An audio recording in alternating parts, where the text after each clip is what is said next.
it was.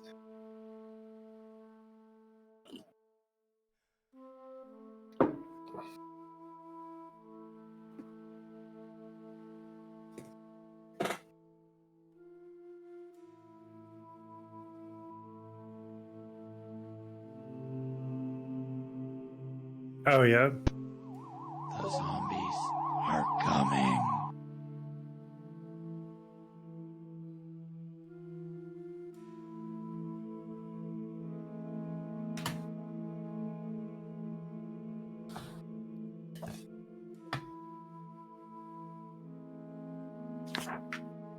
Oh, I'm assuming that won't cover payroll then?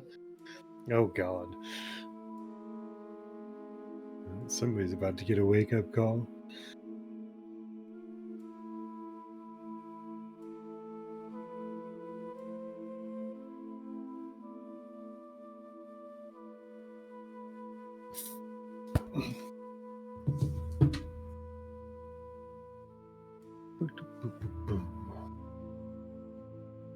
Yeah, I got a Twitch bloop bloop.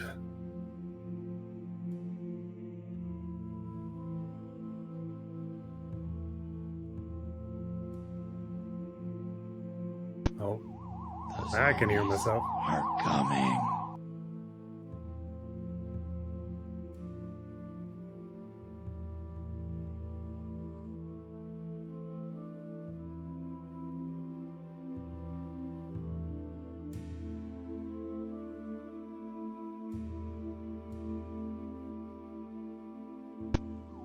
The zombies are coming.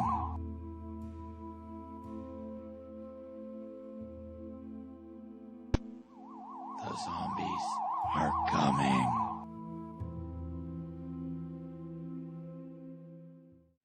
So these are the doors. Yes, that is a door. I'll explain it soon. Hello and welcome in, everybody. Happy Sunday. Fucking November 2nd already. What the fuck? Yeah. I hope you all had a good Halloween. Lots of trick-or-treaters. We didn't actually have a lot of them. I was a little sad by it.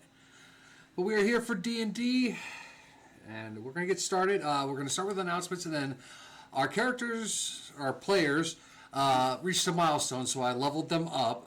But I told them not to roll their HP because I always do something a little special with HP. So we're going to do that after the announcements, and then we'll be jumping into the game. First off, all streams for 2025 are Extra Life streams. You can click that link that pops up in chat or is in my About Me section, and you can donate to Extra Life. Next Saturday and Sunday, we're going to be doing 2 different streams. One stream is going to be me and Shebe, and possibly Az, if he wants to join us, we're going to be playing Sea of Thieves. We're going to be doing it in the non-PvP servers. We're going to be setting up. It'll be Shebe's first time ever touching the game. So I actually have to install it on her Xbox still. But we're going to play that from like 1 to 5 o'clock Central Time. We're going to check it out, just have some fun with it as we raise money for Extra Life. And then next Sunday, I will be pulling my players back into the one-shot that is now a multiple session game. Anytime during that, if we hit $500, I shave my beard. We hit $1,337, I shave my head. And if we hit $3,000, Az shaves his beard. And that will be live on stream. We have trimmers ready here at the house, ready to just bzz everything off. I'm pretty sure Az has something around, or D will just pull out a straight razor and go to town. We got scissors somewhere. It'll be all right. So please join us for that. I know, especially right now, times are tough financially for everybody. That's what I'm saying. If you can just donate $1, that dollar will go to help make a kid's life better. And these are kids whose lives suck all the time, okay? They're permanently in these hospitals. Some of them for months, some of them years. Some of their whole life are spent in these hospitals. So please, it's the season to start giving shit, so let's give some shit. Plus you get to shave my beard, my head, and Az's beard if we are very, very generous. So, other than that, we are going to be continuing this week on my stream as we work towards the 100,000 kills on Dying Light. We may jump into Dying Light the Beast just for some shits and giggles. I've been playing around in it, so we'll see what we'll go with that. But then after this week, I have something special lined up, which is going to tie into another announcement, which I will announce at the end of this list of announcements. We did find out today that Az, who's right above me on my screen. I mind too. Well, I'm pointing. I gesture with my hands a lot. Az is right above me. Yeah. He turned on the almighty streaming computer and started the headache of IT. It's working on updates as we speak. I know that all too well. Even as someone who streams continually, there are those days I turn on my computer. It's like, this wants to update, and this wants to update, and this no longer works, and go fuck yourself here. And it's like, I have 10 minutes to get it all done before my stream because I waited all day to turn it on. So good luck with that, Az, and we will be definitely keeping up with when Az is ready to get back into streaming for the winter months.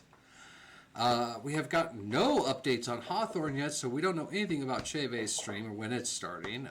Probably should get her computer updated, though, so that at least it's updated. I mean, that's a little bit of work on my end, but I'll have to kick her out of the office so I can have that area. So, other than that, we are going to be rolling characters in a second, but I do have one special. So, like I said, I am going to be jumping into playing 2 games back to back that are the same game. So the Sinking City, which we played briefly one time, came out, and there was a whole bunch of controversy behind the creators, the developers, and all that shit. So they re-released a new version called the remastered version, which because people got rights back and stuff finally. So we're gonna play them back to back to see comparisons. So, and that's leading towards. I would like to see if my players and Dee, because I know this is up her alley, would like to do a very special holiday stream this year in December. It doesn't have to be right around Christmas, but close to Christmas. In the game Call of Cthulhu, and do a Cthulhu Christmas. So we will be discussing that because I would like to see if we do that for a fun stream. Yeah. So, and it would be to something talk a to her little about that different. Yeah, I know that's up Dee's alley of expertise. I don't know if she's been playing that song I sent her nonstop. Because I know. I don't know. We listen to music privately, so I don't know what she's listening to. Well, I sent her a song called "The Deep" by a band called Die Humane with guest star Jeffrey Nothing, and it's actually a really good song. The video is very reminiscent of 1950 B-rate horror movies. I mean, even the acting in it, like they have fall down scenes that are reminiscent of Shatner's Star Trek. So, I mean, it's very cheesy video, but the song is very, very, very good. So, I highly recommend you have her play it for you. So, and you can buy the song now, because the CD won't be out till next year, but you can buy the single, The Deep, on Amazon. And I highly recommend it. It's $1.29. So, Nice. yeah. But yeah, that's something that I would like. I'd be more than willing to set up for all of us if we would all be down playing with it. It's a D20 system game, so we wouldn't need any dice. But it plays a lot like Vampire the Masquerade, so you don't need minis. We'll use them for some visual cues only, kind of what we're doing in Vampire. And it's very, again, a narrative-driven type game like Vampire. So, and a lot of them pertain to almost like a murder mystery or figuring out some evil cults' plans and stopping them. So, and not really combat orientated, which throws off a lot of people, but it's because it's very set and realistic, and combat is very deadly. You get shot, you might die. So, something for us all to think about, and if you, the viewers, would like that, let us know, because I'm 100% down with ever trying new RPGs on stream, because that's me, and I'm weird, and I have a million of them. And I'd also like to take my friends down those rabbit holes and corrupt their brains and make them all as nerdy as I am. So, that being said, let's jump in. Alright, so let me grab my player's handbook. We're going to start with our cleric, Tercel. I should have this page open, but I didn't because I'm stupid. That's a druid. Here, while I'm on the Druid page, Druid, pull a D8 out and set it to the side, please. We'll get to you after. And same with our Cleric. You both are going to be using a D8. So actually, we'll just do this both at the same time. So stop rolling your D20s. Leave me alone. Okay, so. Trying to see who's got the love. Oh, you should have taken them and, put them in their bedroom, had some fun with them, something like that. No, you just leave them sitting in my studio, collecting dust all week until you need them. So. All right, so I'm going to have both of you roll your D8 and tell me what you get. 4. 5. Okay. Then you take your Constitution modifier. +2. Okay. +2. So add those together, 7. 6. and then each of you add 2. 9. 8. And then add that to your total HP. 9 points.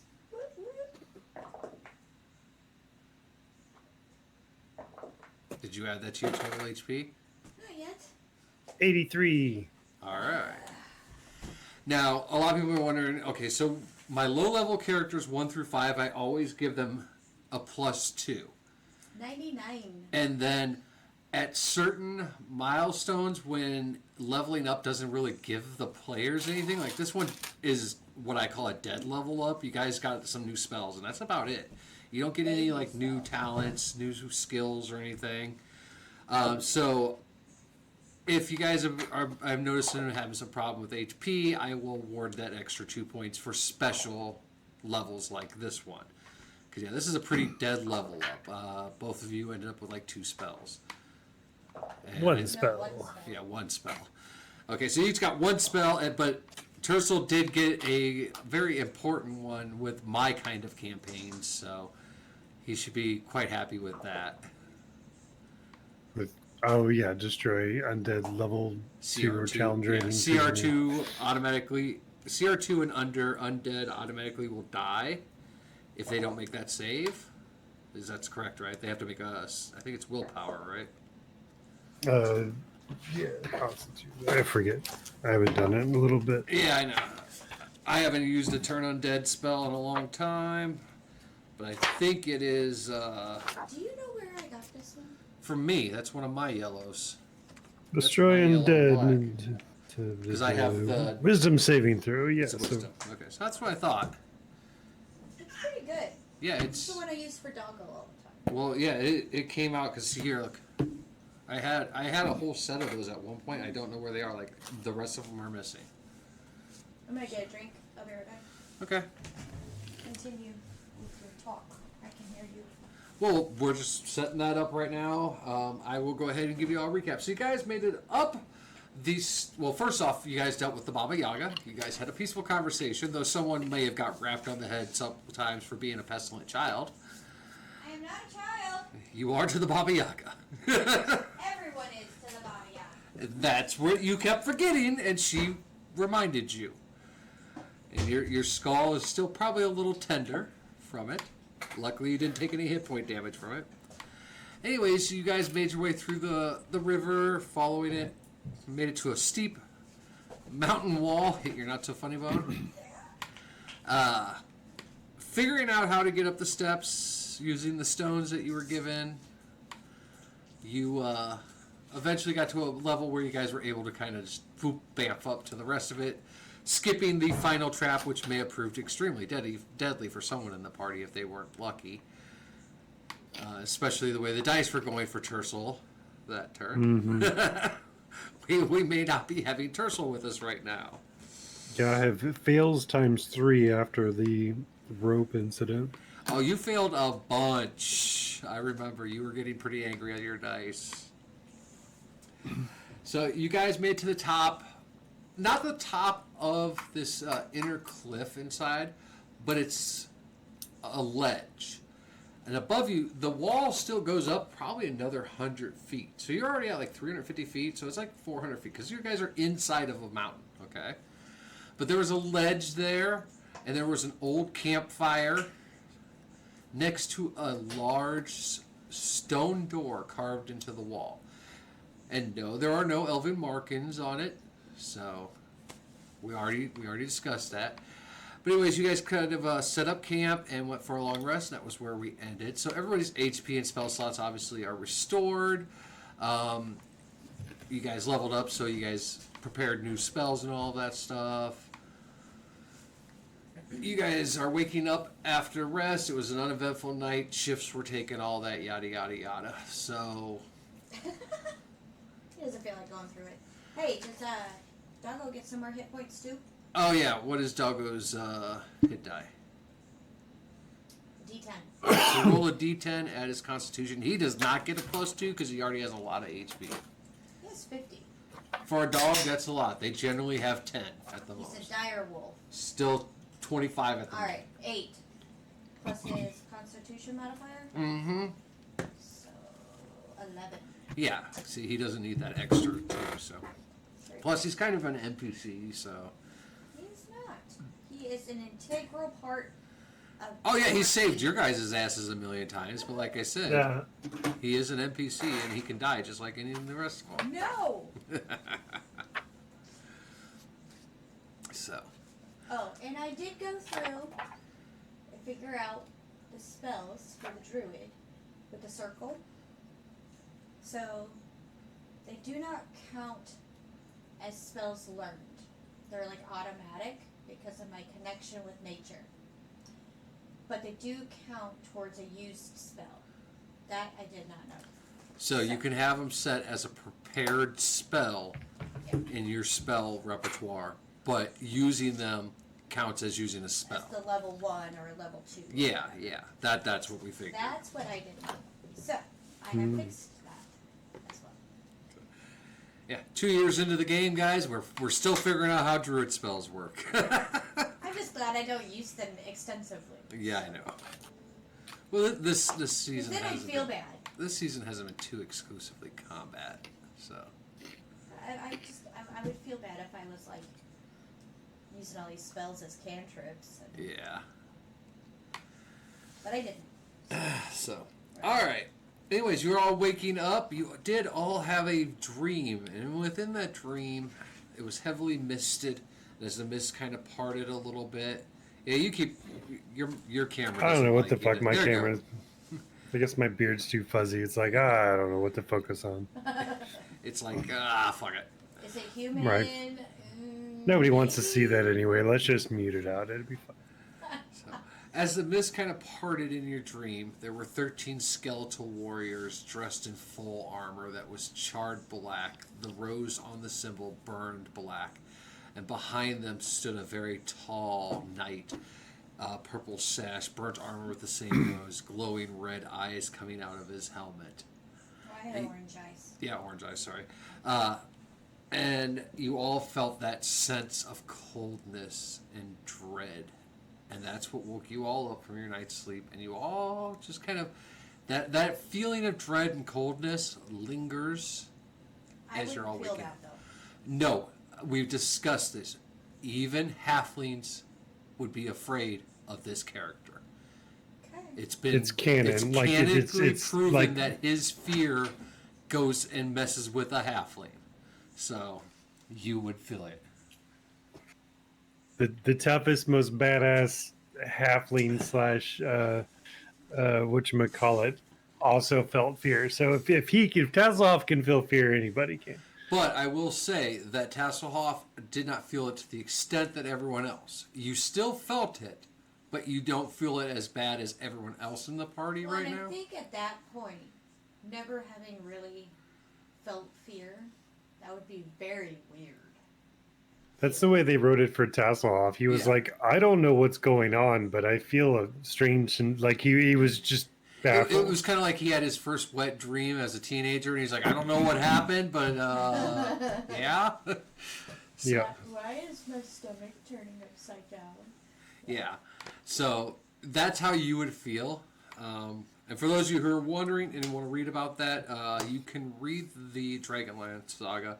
I highly recommend it. It is a great series. Yeah, I read The whole. Well, there were Three three books. books in that saga, but then there are the Brothers' War, which I don't is the think I read that follow-up to that, which is another 3 books. No, I don't think I read that one. I think I read the original 3.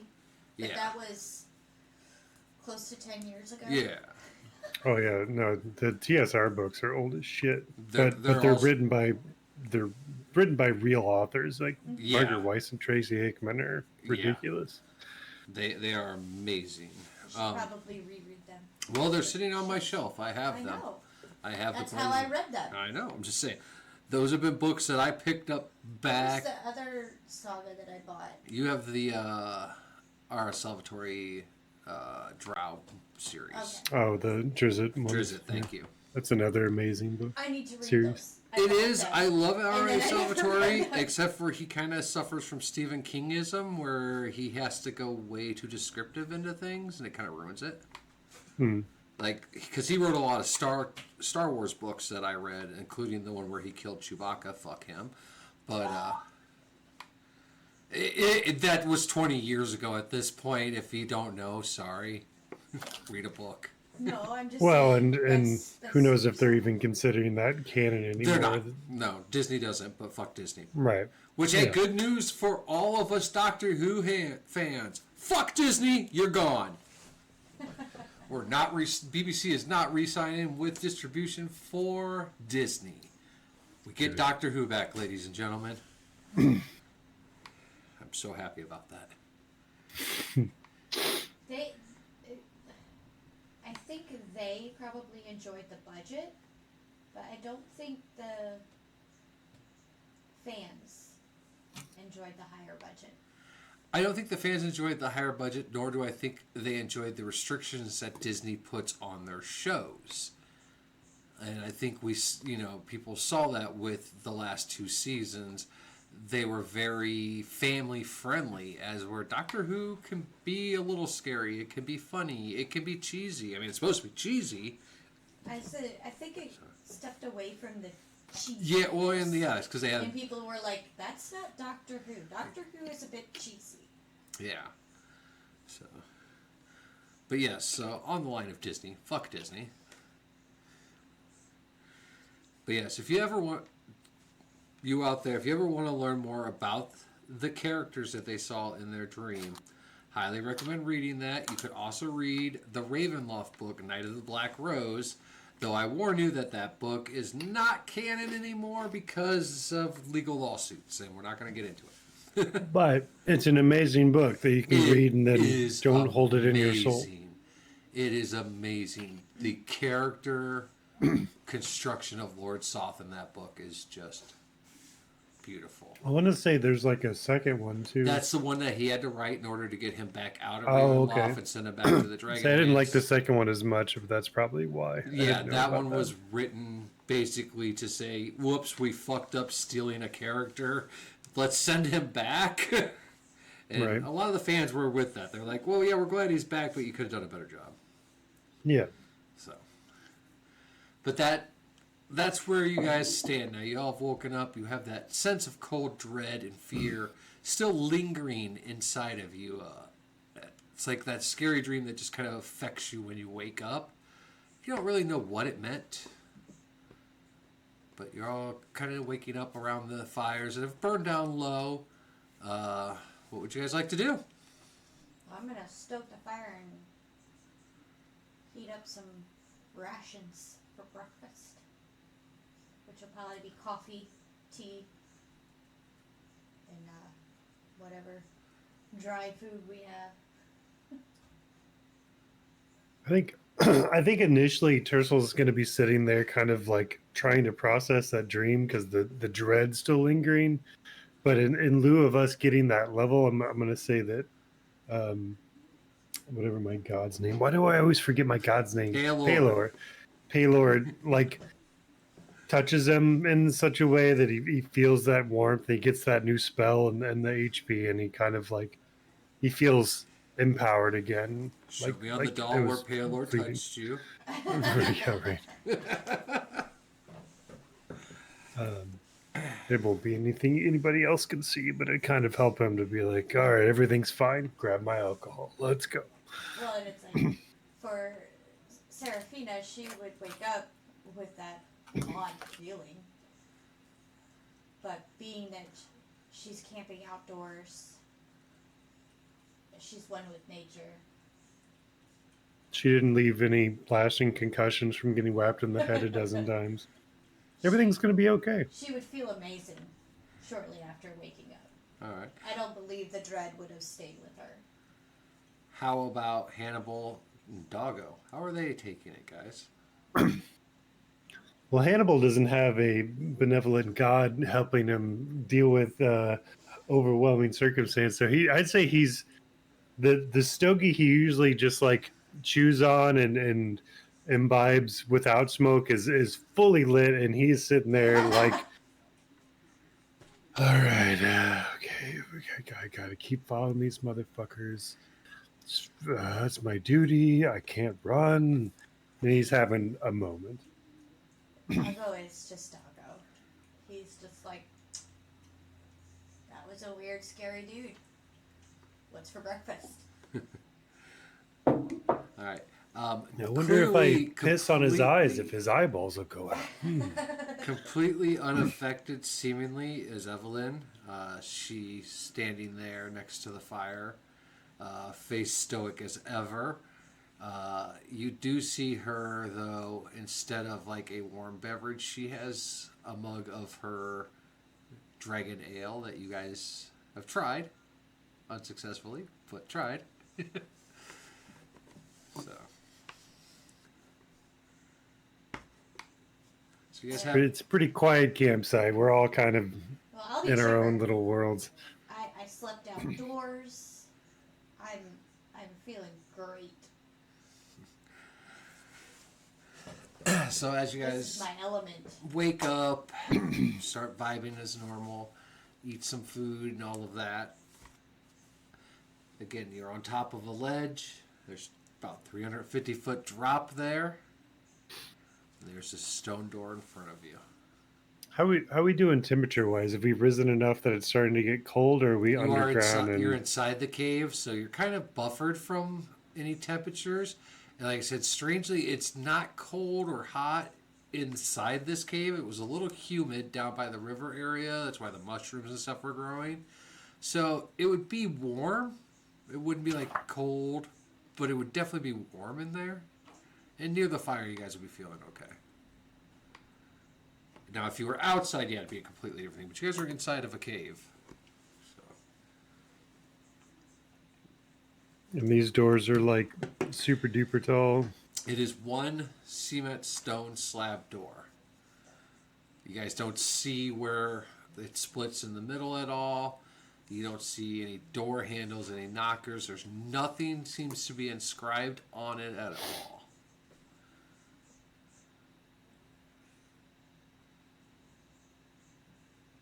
I will look for any indentations, any pressure plates, any anything like that around. Okay, roll an investigation check.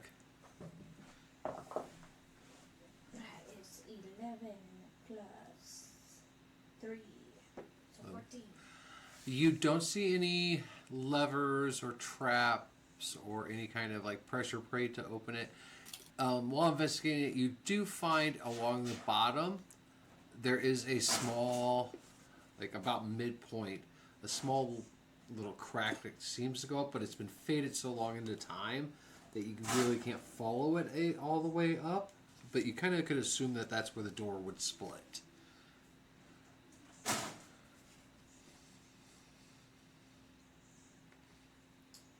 No drag marks or anything like that. No, it does not appear this door has been used in a long time. And the campsite alone was there for a long, long time. The wood was almost kind of coal and just sitting out there.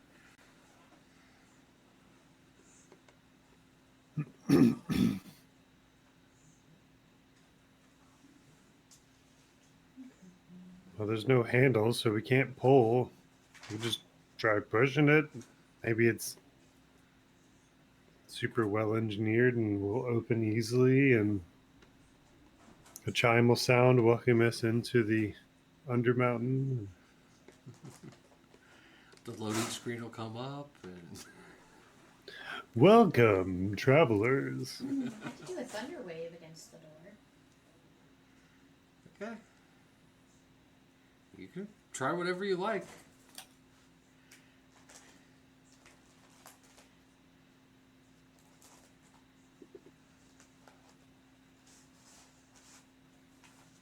What do you guys think? How big is this cave? You are 350 feet in the air. It still goes up at least another 100 feet, and it is the ledge you're on is probably about 20 feet. So 1, 2, 3, 4, 5, 6. 35 feet, because that's what I drew. And then how wide away? The door itself is only about 10 feet wide by about 20 feet tall, is what I wrote. I'm just saying, if I use thunder wave, people need to get away from me. Yeah.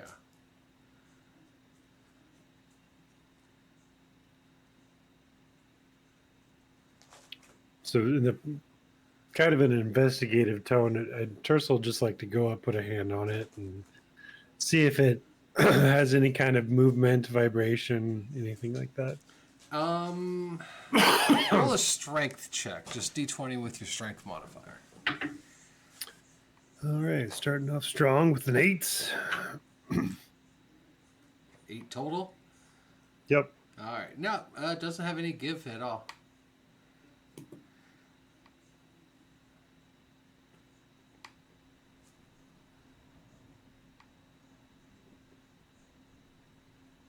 And kind of look back to Evelyn and be like, "You want to give this thing a push and see if maybe it's pushable? You're probably the strongest among us, or maybe it's dragon based. I don't know."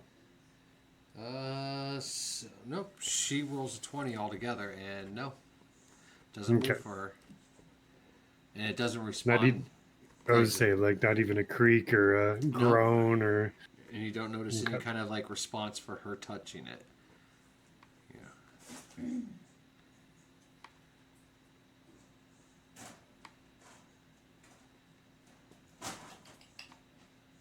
Like I can thunder blast it, or I do have with my crossbow explosive charges. I mean, I don't know what we're walking into, but this door was meant to be opened, unless it's an exit only. But that seems kind of extreme. So either Is there a stand there's ramp? someone that can open this door another way. I don't think explosions is going to do anything. If it was like we're close when Evelyn pushed on it, then yeah, maybe an explosion would help. But I don't want to. I don't know. I'm Maybe just there's worried that we're in another- this cave. There's a 350-foot drop. Yeah. So Tercel will kind of like purposely not looking at the door, but look around it for any kind of like hidden bungalows or crevices or anything that may not look like a door but lead to somewhere or something. Okay. Roll investigation check. Oh boy. 8. No, you don't notice anything. You don't even notice the little crack in the bottom. I did tell them. Yeah, I know, but when he looks, he can't even see it. It's just one of those things. It's more of a general casual glance for him. He doesn't really notice too much detail or anything.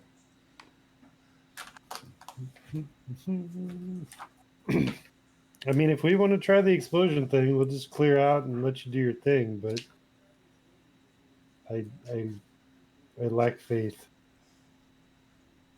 See how you are.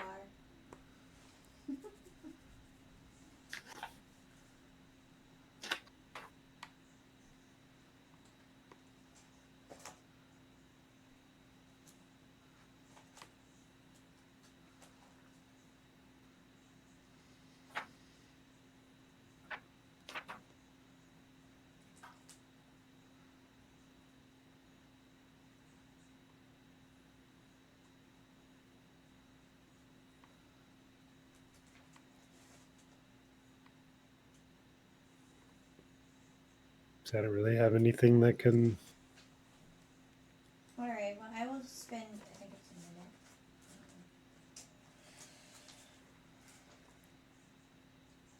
Yeah. I'll spend a minute to commune with nature. Because we're in a cave, it's a 300-foot radius. I'll sit in front of the door and try to gain any knowledge. Okay. Roll a Constitution save. That is a nat 20. All right. Plus So 2. you sit to commune with nature and you reach out.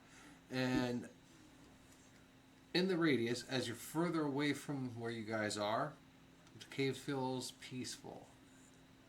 What life, fungi and stuff there are just communicating with each other, having their normal day. But as you try to focus closer to where you are, you start feeling cold and you start feeling decay. And it's so strong that it starts to push into your essence, and it's with pure sheer willpower that you push it back and you pull out of your communion with nature. But you definitely get the feeling that if you didn't push back, it would start to eat you away from the inside. Mr. Spider, what are you doing? You almost got smushed. I will be like stepping away quickly from the door. Be like, let's find another way. That's a jumpy. You wanna take I mean, Okay, give me a second. we're saving a spider. Hold on. It's teeny tiny. A little baby. So you see me scuttling backwards, getting up and getting away from the door.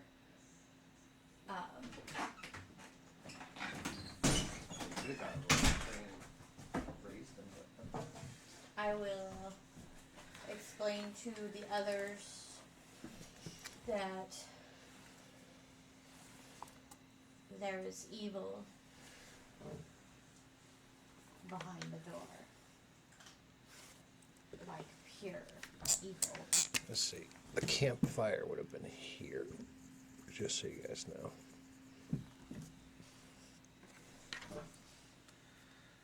So we either keep climbing the mountain or find another way. I hope that's Well, not and- where we need to go. if you detected that level of evil or whatever you want to call it, maybe we don't want to open this door yet anyway. You know, if you open the floodgates, how do you contain the water? But who knows if we're gonna find anything further up the mountain anyway. So I'm kind of, I don't know. It's an interesting place to How be. well did you look around for another door? Yeah, I didn't roll very high though. So you didn't look very well. You just did a run around. Yeah. I'll take a look. What? Did I get anything when I was communing?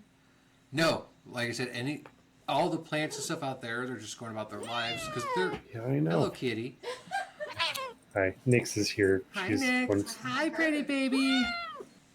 so loud. Everybody heard you.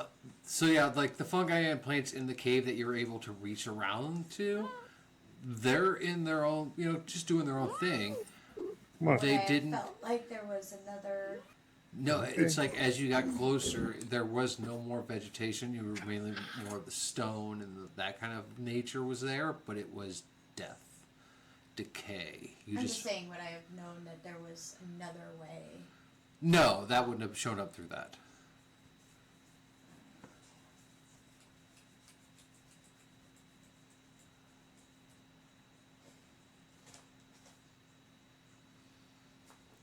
I'm gonna have Neekin help me, and I'll be like, look for another door.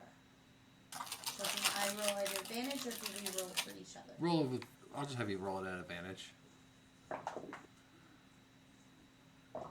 a 12, that's a 13, and it's investigation. Yep. So 13, 3, 16. 16.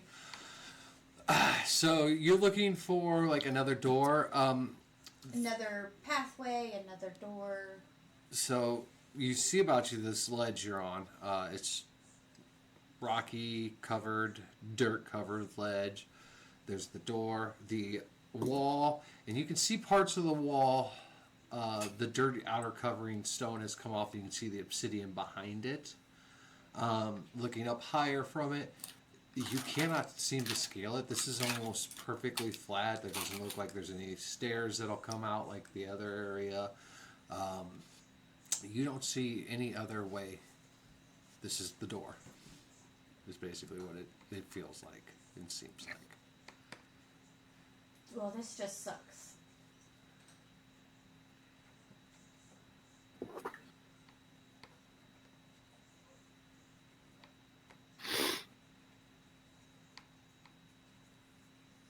I mean, physical strength won't open it.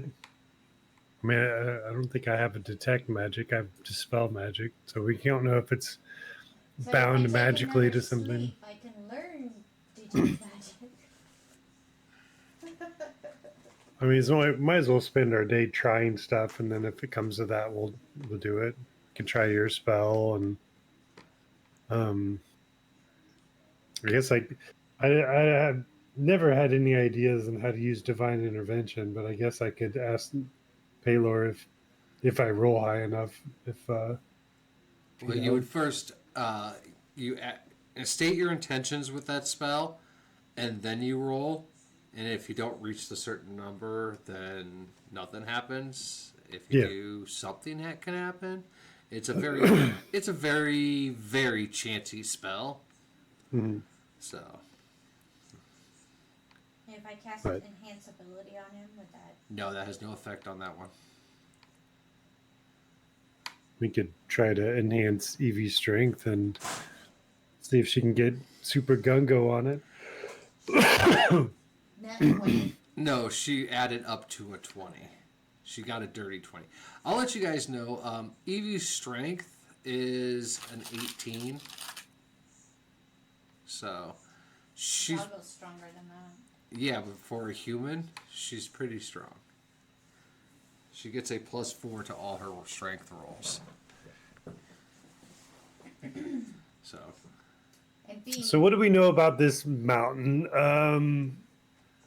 Do we know like who created the mountain? Do we have clues on what they might have used for magical entry? Like it wasn't a dragon-based thing, I don't think. what's the history Oh, of this here's mountain? trouble. Well, we can't ask Eve because she knows nothing. Right. I've got books. Come here. Hang Come on. here. That's Like, do where- I remember that's where anything she from goes the? to the The books. I know you're not supposed to be up there. Callie, tune up. Okay. She's like, I'm supposed No, to be it's here. it's normal again. Hi, buddy. She's just trouble. Hi. Such a pretty girl. Did you have a happy Halloween, kitty? You're so loud. Why are you so loud this morning? So I have that I don't know. small book What? What are you doing? that we. Okay. Was it a kid's storybook? Mountain of Dragons. Uh-huh. I will look through that. Okay. Dragon fairy tales. It's literally that. It is a children's book. No, I have another one that's Dragon fairy tales. I know, I'm talking about the first one. It is a children's book talking about, kind of nursery rhymes and fables, children's stories for bedtime. Nothing really informative about it. The mountain's always there in the background. It's always been there, according to the stories. Dragons lived there. That's the gist you get of that book. And now your other one, the fairy tales. That book, as you read it, goes more into a collection of different cultural beliefs on dragons and cultures of dragons and dragons' appearances in fairy tale mythologies. It more discusses like, times that red dragons burned the sky and So I'm gonna have a lot of dragon lore knowledge yes. after all of this reading. Well, you're just perusing it right now. But yeah, if you were to actually sit down and spend a couple hours studying it until you memorize it. That's what I'm working on. I'm working on going through. Yeah, but right now you're My saying you're books. just looking through it to try to see if there's any info on the mountain. So I'm saying if you do study it, yes, you will have it in hand. You will gain points in whenever you do whenever you do history or knowledge checks specific to dragons. As I say, this is more dragon lore. That's what I'm saying. History and knowledge type checks specific to dragons, you will get an advantage or a plus on it. But we'll discuss that later because you haven't started to study them specifically. I also have this Meow. Meow.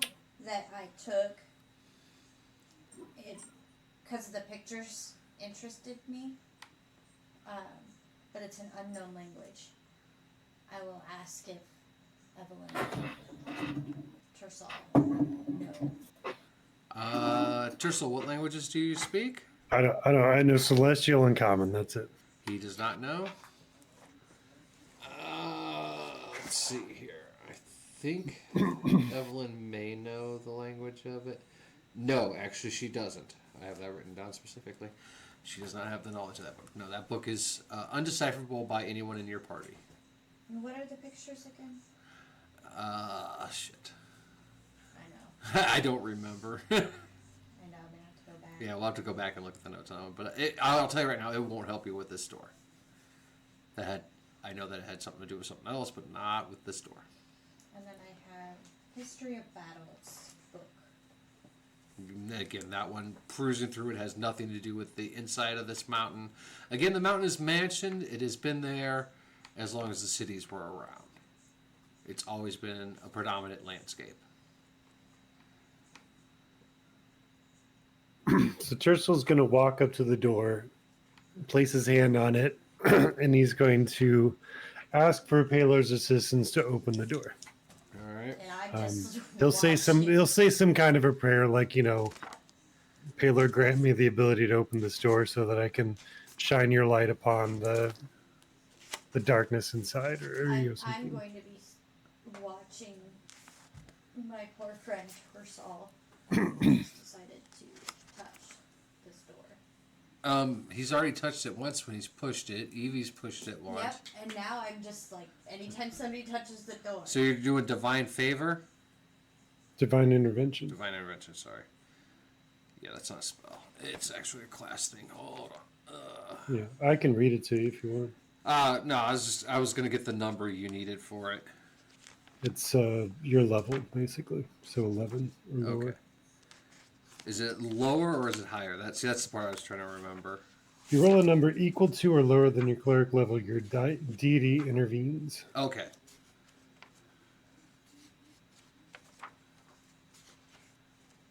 All right. Well, go ahead and roll then. Okay. Let me re-roll that. So, green is the 10s, black is the 1s. So, 70 and 80, so like 87. Yes. I don't know how that works. Anyway, there wasn't double odds, so it doesn't matter. I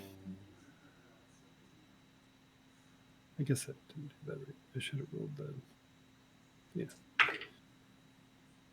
Cool. Yeah. So nothing happens on that.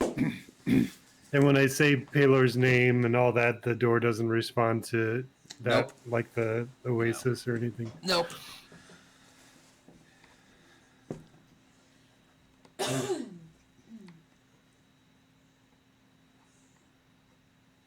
Yeah, I don't know. I guess we can try Thunderwave. I don't believe in it, but run out of shit to do. About to just go back and see if Baba Yaga's got anything to eat. Well, remember when you guys woke up from her magic sleep dust? She was gone. The campsite was gone. The fence of bones was gone, and the hut was gone. So you don't know where she went. Baba Yaga doesn't always stay.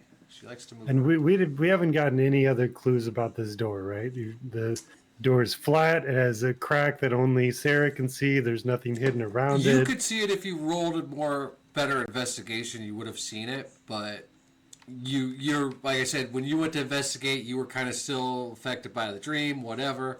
So your investigation just kind of was like a glance over. Kind of sucked. Okay. So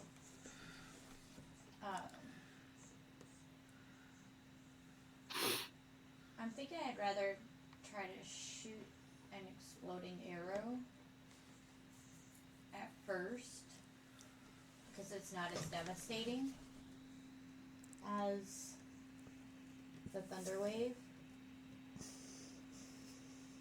and just see if it does anything to it. All right. What is the blast radius of your arrow? Be right back. It does not say. I have 5 explosive charges that I just adds a 1d8 of damage. I think it's usually a 10-foot. So Everyone, Evelyn's moving back. Tercel and Hannibal are moving back. I assume. I'll have Doggo move back as well. Okay, we'll wait till Tercel gets back. See if that's where you guys want to be. I don't have the range written down either. Is it 30 to... It's a crossbow. That is whatever your the weapons range is, and you have a crossbow. Yeah.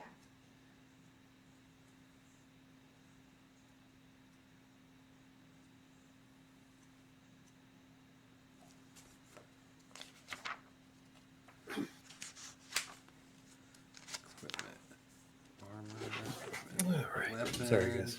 Oh, you're good. Was it a light crossbow? Nope, just a crossbow. Okay, so it's not a light crossbow. Crossbow, hand crossbow, heavy. 30 to 120 for a hand crossbow. So, means you're effective at, the least effective is 30 feet. Anything below that, you're at disadvantage. Anything over 120 feet, you would also be at disadvantage. So, Right. you have that 90-foot range. So, yeah, if you were to 1, 2, 3, 4, 5, 6. That's 30 feet right there. But this is a non-moving broadside of a barn situation, so unless you're an Imperial Stormtrooper, you wouldn't take disadvantage on this shot even if you were within 10 I'm still feet. backing the fuck. I know, I'm just saying is the 30 to 120 range is for creatures and small objects. When you're shooting a wall or a door, I'm going to say if you're within 15 feet, you would still just roll regular.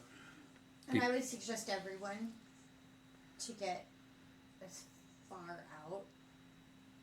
Even maybe go towards the stairs. Where are the stairs at? The stairs would be right at the edge over here. So Evelyn is going over here out to the side. Away from it. Well, I want them to be able to get to the stairs. Evelyn can bamf whenever she wants. Don't If, forget that. She's had a long rest, so she has Dimension Door and Misty Step available to her. So I'm just... If the place starts to crumble. again, she can take care of for her. herself. The rest of us don't have that. I mean, I have Misty Step, but that's Yeah, so you I'm could not Misty gonna Step leave. yourself. I'm not going to leave Doggo behind. Well, out of Evelyn may pick Doggo over anyone else to save anyways, so you never know. Anyways, go ahead and roll an attack. It's dexterity. Alright, so that is a 13 plus Oh yeah, 3 that hits. That hits. plus 1. Like I said, it is a stone structure that's not moving, so it has a very low miss chance. It's more if you rolled a nat 1 on an attack. 2 d8s. 1 d8 is for the arrow, and the other d8 is for the explosion. You don't have to roll for the arrow itself because it's not really going to do damage. It's just the explosion you're more worried about on this one. Because your arrow is not going to hurt a stone door. 2. 2 for the explosion. All right, so this one, maybe it's the humidity, maybe it's, it was just a more dead one. It hits the door dead on, right in the center, and he's just a little poof. It shoots out about like a little pulsing wave from the explosion for about 5 feet. Everyone in the area roll an investigation or perception check. God, words.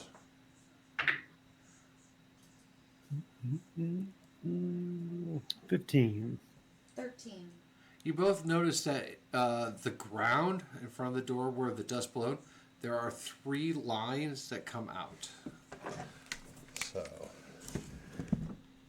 they are caked under soil and dirt, but you notice that there are 3 Grooves in the ground that have been carved into it. Do you have There's some- prestidigitation? Evie? No. Evelyn? I think she does. Can you clean? I don't know if prestidigitation can clean rock, though. I have no idea. Let me check that. 'Cause I I don't have think, that spell. I think it works on clothing and stuff, obviously, but I don't think it'll work on...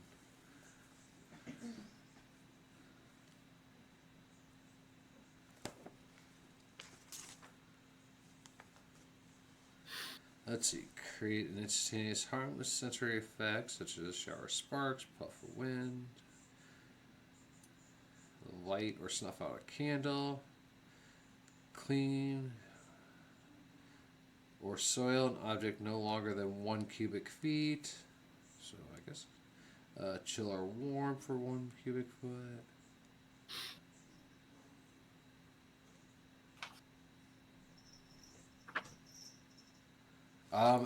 Yes, she could clean 1 cubic foot, which isn't much. No. So I'll go over there with my boots, my hands, trying to get, Yeah, and Tersa will go help. I don't know. get somehow. what I can So- loose with my boots. It doesn't go back much further, but then there is a small circle in the ground at the end of each one of those lines. Oh, let me guess. There's remnants of an iron-based liquid in these circle bowls. Sorry, there's someone's dog running up to our porch. They're not bowls. It's a hole in the ground. Okay. And roll an investigation check. 16 plus 3, 19. No. As you clean them away, there's nothing that looks like what you're talking about in it. They're just stone indents. So they're not very deep. No, they're about 1.5 deep, and they're about as round as a $50 or a 50-cent piece. But it looks like it would. Oh yeah, they're connected straight. The circle's connected straight, and they run right to the door, right to where the center crack is in the door. At an angle so that it flows. No, perfectly smooth and flat.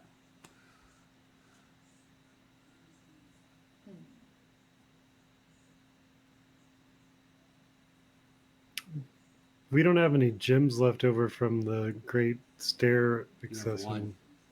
Do? Yeah, Oh, yeah, we he was didn't- given 5 red and 1 green. You guys didn't use the last red. Yeah, I'm pretty sure we skipped that door. Yeah, you guys skipped the last puzzle of the steps and just vamped up.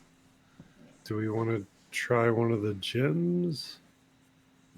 Just looking at them, you can tell the gems are too big for the hole.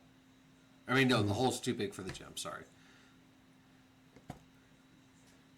From the evil aspect of this door, I'd say it's asking for blood.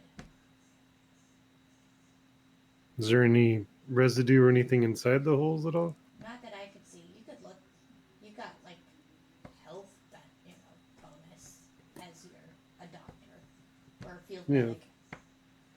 So I'll light up my Paler's Grace and kind of give each hole a good once over to see if I can tell what was supposed to be filled with. All right, roll investigation at advantage because you do have medical background, as Sarah sarcastically pointed out. Investigation. So 23. No, they are perfectly. After being cleaned out by you guys, they are cleaned out. There is no residue of blood or other substances other than like a little bit of dirt still maybe in it, but nothing that signifies blood. Can I check out the campsite and see if there's anything rod shaped or anything that would fit in those holes that maybe was in the fire or The fire's that area? still kind of going, but other than that, all that was up there was basically like a campfire. There was no old tents. and there's nothing in the fire that would be useful in this situation? You'd have to douse the flames out to look. I mean, we're not really using it anymore, so everybody cool if I take out the fire real quick and see if there's a hot poker and we can use or something? Yes to the crowd. Yeah, no one. See, I'll try to put out the fire. I don't know if it's small enough I can use thaumaturgy. That would be cool, but can flicker, brighten, dim, or change their color. Otherwise, I'll just fucking, I don't know, pour Stomp water out. on it, kicks, whatever. We'll say that it's burned down enough that you could just kind of stomp the embers out. Because Okay. you are wearing plate mail, so it wouldn't burn you. So, yeah, you're able to put it out. After a couple minutes letting it cool down, you kind of sift through it. Roll an investigation check.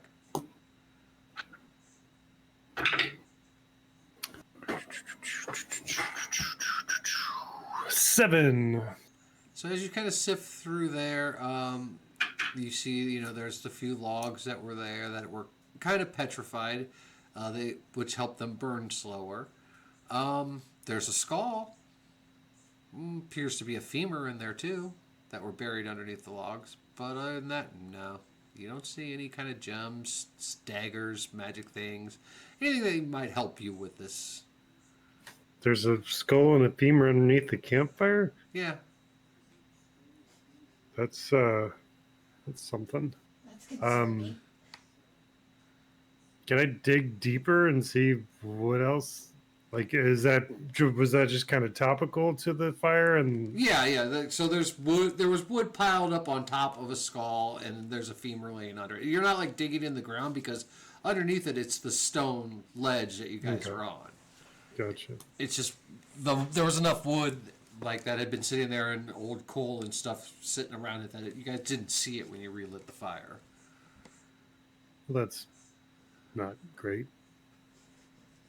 I'm assuming the femur is not of an appropriate size for these holes.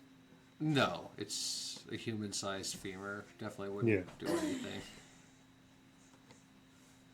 Like, well, nothing in the campfire other than this discarded fucking skull and bone. I don't think that's really going to help us. Is there anything in the skull? No. No, it's not like It's been charred black. perfectly round gem in its mouth or anything. Nope. It's been charred and burned. It doesn't have a jaw. It just has the upper mandible sitting there. Well, he's playing with the fire. I'm taking my water. I'm not playing. Okay, this is a very serious I'm taking investigation. my water and putting it in one of the holes to see what happens. So now you have a hole that's filled with water. It's a little murky from the dirt, but nothing else happens. It doesn't go down the line. No. No.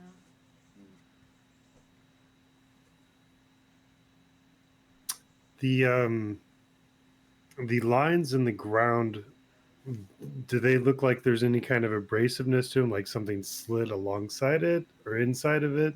No. Perfectly smooth, except for like the little bit of dirt you may not have cleared out of it.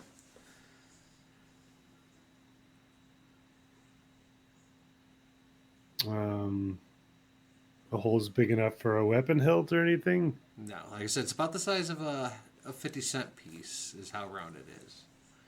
So yeah, you would probably be able to stick a perfectly rounded, like, quarterstaff in it. but doesn't seem like it would go in all the way because like I said, it's only about an inch deep. Would any of our gold pieces fit in it? No, they'd be a little bit smaller because you're generally, I would say, a gold piece is just a little bit bigger than a quarter, but smaller than a 50-cent piece. So maybe it's coin operated or something. Greedy dungeon. It's a keepers. pay-to-win dungeon. Yeah, like please put $1.50 in it or the You dungeon. brush it a little side, you see the words EA written down in the corner. You're right. You're like, Put fuck. one in this for your blue crate or whatever. You pull Oh, you out, got another skin. you pull out your credit card, run it down all 3 lines, it lights up. Right. You get 3 loot crates. Does one of them open the door?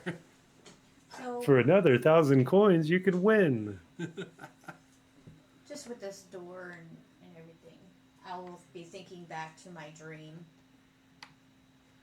And, the evilness that I got from the dream would have been the same, would have felt the same. Yes. Yes. That cold and dread undead fear that would emanate from those death knights, would it be equal to what you're feeling? Would I have known who that was? Roll a history check. 17 plus 3. Yeah, you would have known who Lord Soth was. You would have known that he's one of the most feared Death Knights ever. You might know a little bit about the Dragon Wars and his part in it. You wouldn't know about his adventures in Ravenloft, though.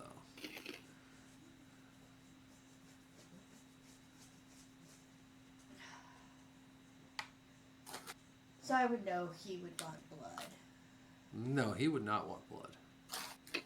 He's not a bloodthirsty tyrant. He's a very honorable man. You would know that his actions are always done with honor and intent.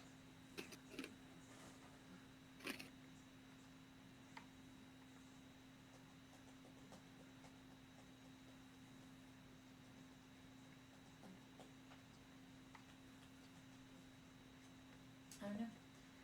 I'm gonna try some alcohol. Now you have a hole with a little bit of alcohol in it.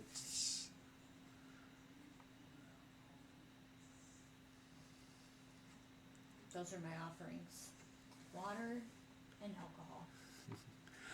All right. Well, we're going to take a break while you guys figure this out because I have to pee and it's about that time. Before we do, remember, you guys are on top of a cliff ledge in an underground mountain with a waterfall that goes upside down next to you. So, we'll be back after a quick break. Go smoke them if you got them. Go pee. Get yourself a drink or a snack. This should have Halloween candy because it was trick or treat. So, anyways, we'll be back in a few moments, everyone.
Yeah, we just gotta take everything he said and figure out what he's not telling us.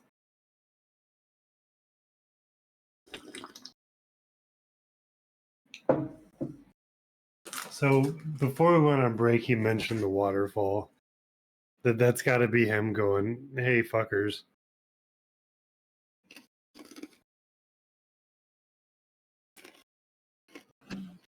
Maybe this is an exit-only door, and we need to go further up to get inside.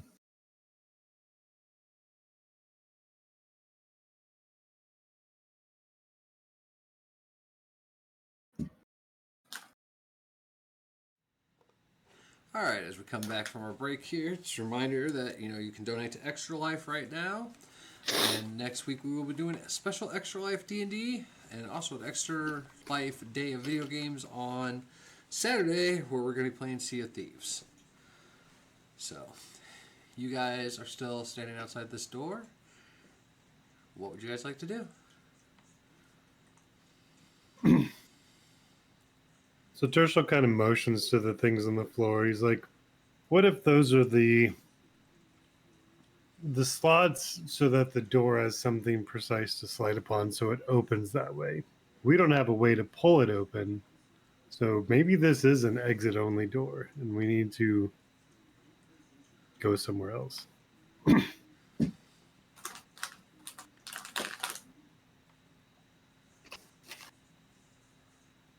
I just don't know how we're gonna get up farther. We've looked. Yep.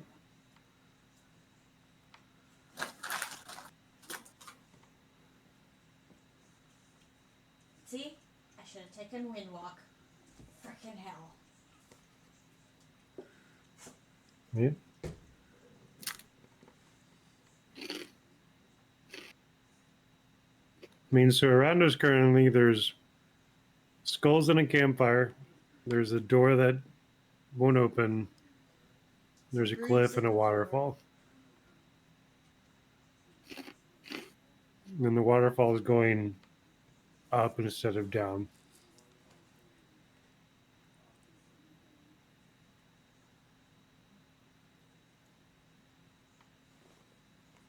So Tersel's going to get bored and go, I guess, check out the only other thing in this area, which is the waterfall, and see if he can salmon his way up it, or if there's anything behind it, or Okay, the waterfall. The waterfall's over here off by this edge here, and Yeah, as you stand next to it, you watch as the water itself is just going up. And you guys have tested, you tried throwing objects in it, and they did not go up.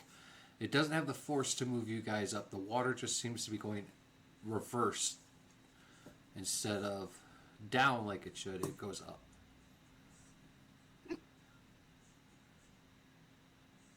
I look around the ceiling. From where you are, like I said, about 100 so more feet above you guys, the water just seems to be going straight up there and just kind of disappears into the wall at one point. and where's the water coming from? Just Out of a spot in the wall up there towards the top, about 100 feet.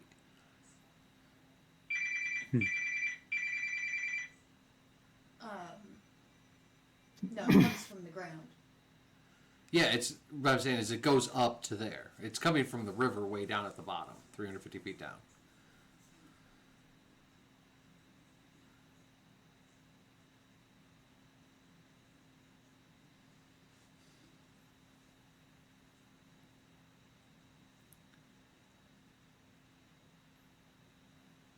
and there's nothing cool behind the waterfall, like No. pretty easy to access and everything. Behind the waterfall, you guys see the obsidian has been polished from the water running up it.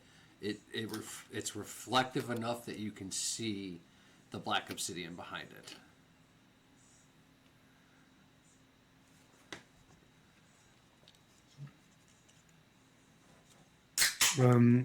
Looking around, is there anything to interact with on this wall? Is there like a big up down arrow we can change the flow or anything? No, there's no like lever to reverse the flow. You don't see like any like instructions for turning the waterfall on and off. You know. Has anybody? There is have we there touched is the a water there at is all, a or- note that does say that you must be this tall to ride the waterfall. Oh, sorry, Sarah. You can't. You're gonna have to go to the kitty log ride or whatever. Hey, there's a log ride. That might take this up.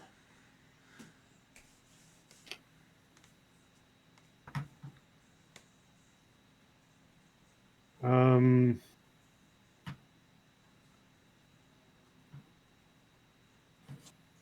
Well then. So we can't ride the waterfall. We can't change its course. Have we tried physically touching the water at all? Like, is it just river water? Does it have any magical qualities? You guys touched the actual river water when you guys fell in. It was cold. It's the same water. Yeah, because that river flows to the waterfall and then goes up. Instead of going, the waterfall coming down and the river going that way, it went backwards and up.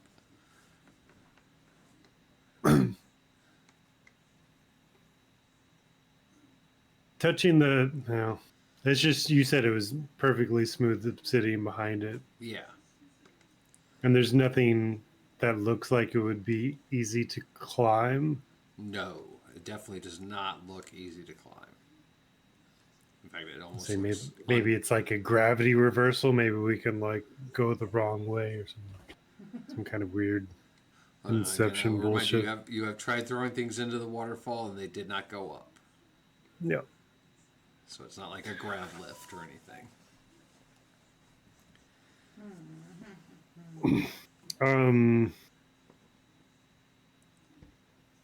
So Sarah poured water. I'm guessing from her canteen.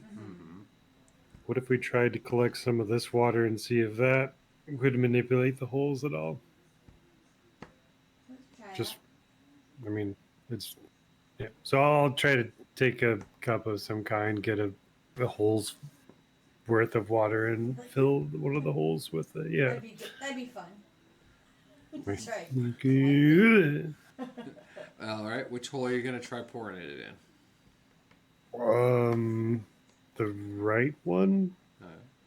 So yeah, you pour the water in, and the water comes out of the cup and goes into the hole, and then goes back up into the cup.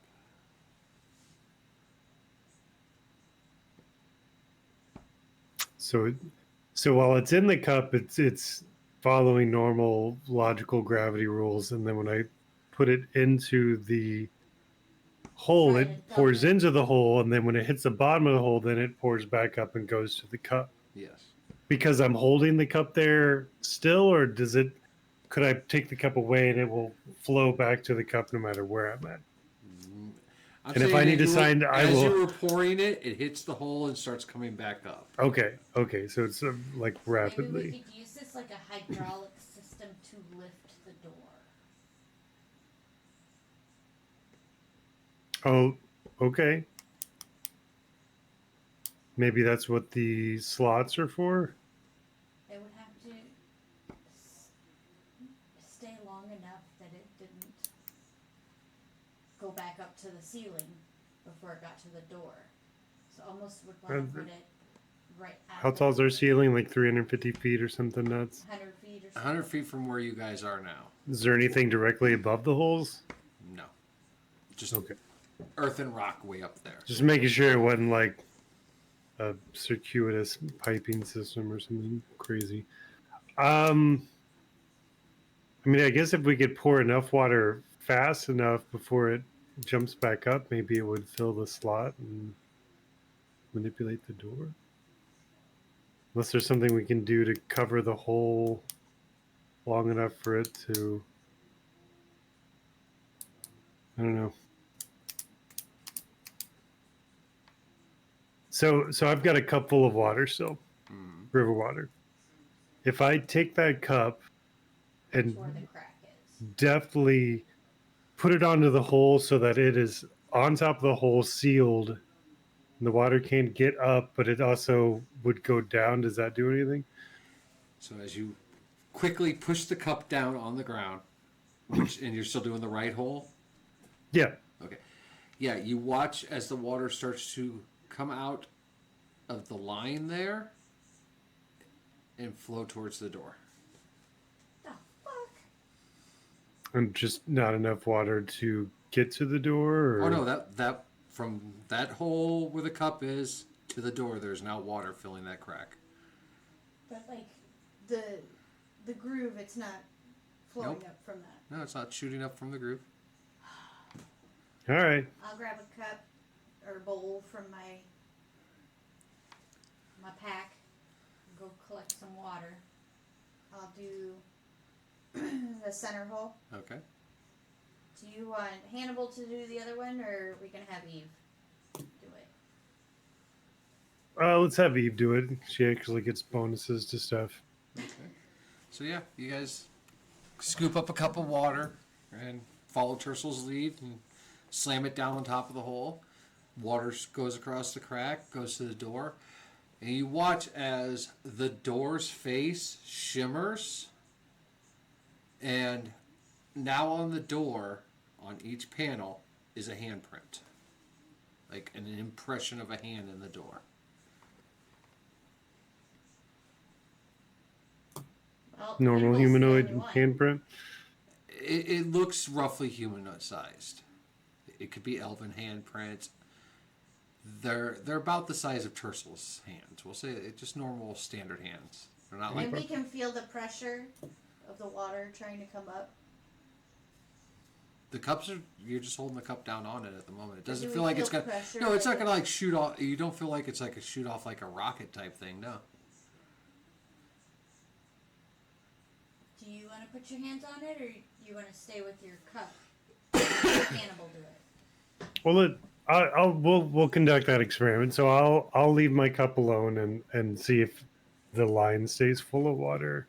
Yeah, the cup just sits there. Yeah, I'll go touch the door. Put my hands where the hands belong, All right. and I'll spread them. Somebody before better he does read that, me my Miranda rights. I am going to cast resistance and touch him. Let's see here. For up to a minute, you roll a d4, add that number to a saving throw of your choice. It can roll the die before or after making the saving throw. Once you use it, that is when the spell ends. But it's resistance, so. Okay. Yeah, you put your hands on the two handprints. The stone feels cold, but nothing happens. That's a cantrip. Can you push it? Can you push it? Yeah. Can I do anything to it? No, pushing on it doesn't seem to do anything.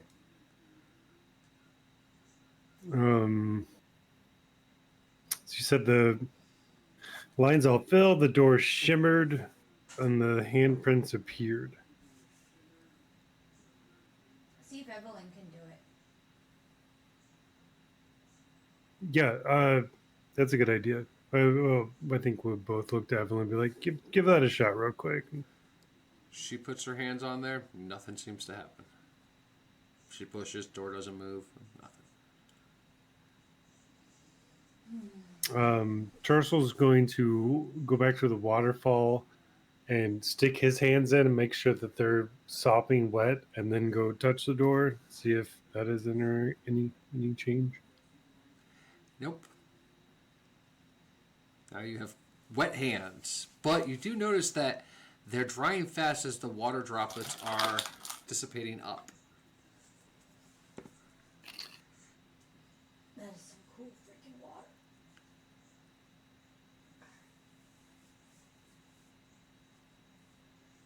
That'd be weird if you drank it. These are the rambling thoughts of the Right. halfling. Little Charlie and the Chocolate Factory moment.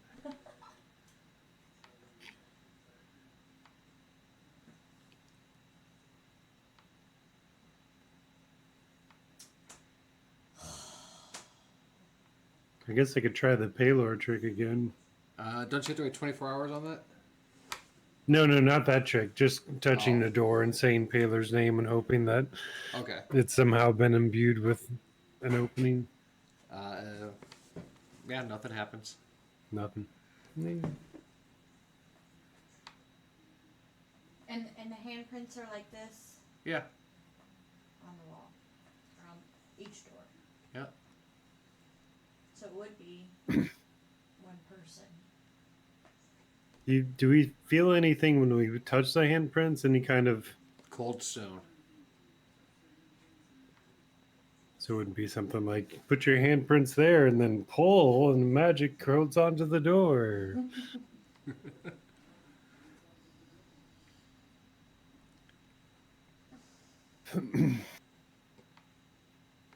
um,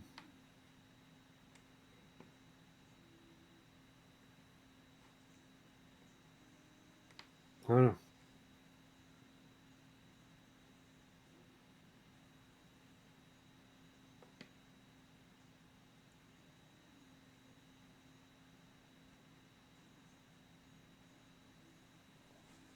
It's not EV based. It's not water based. I like how EV based is a structure now. Yeah. Well, she's got history with this area. Evie is investigating the door. 16.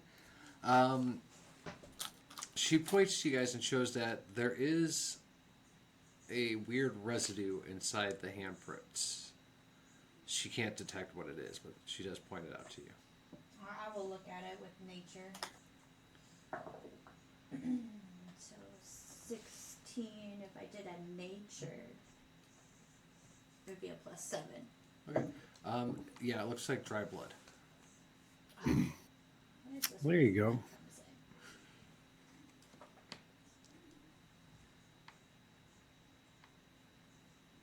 in? Well, we would like to sacrifice their blood.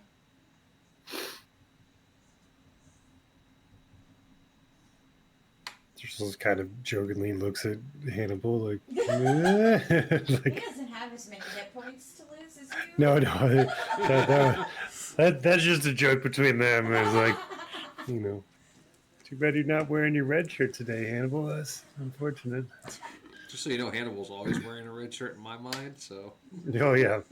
It's like now I saw those other motherfuckers dying for that shit. Crazy.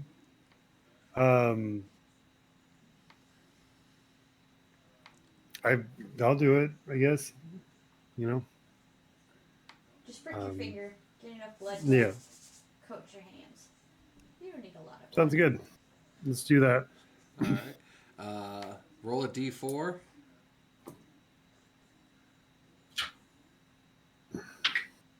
One. Alright, you take 1 point of damage as you cut your hand.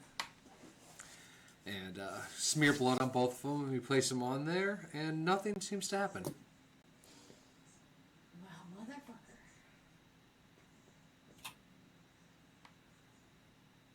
No noises, no effects, nothing. Nothing. Just now the blood on the door is definitely fresh from your hands. But nothing seems to happen with it.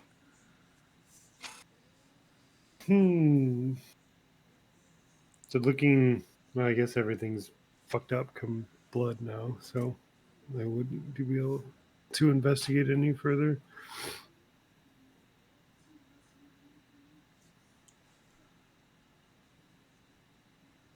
I wonder, does it have to be somebody else's blood, not your own? I don't know. I don't know if it would be able to determine that. And there's no other residues on the door itself. It's No. perfectly. It looks pretty much the same except for those handprints that are now appeared on there. I don't know.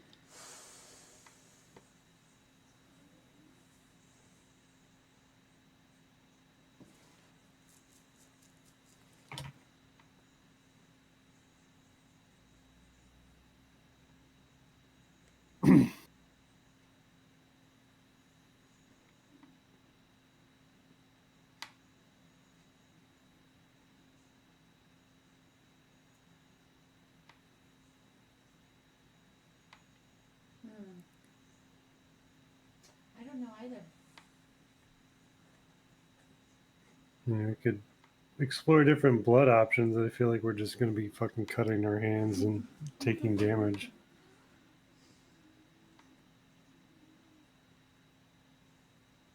I don't know.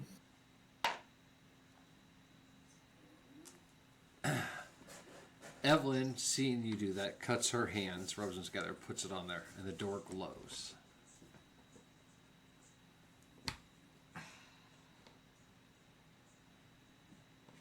Okay.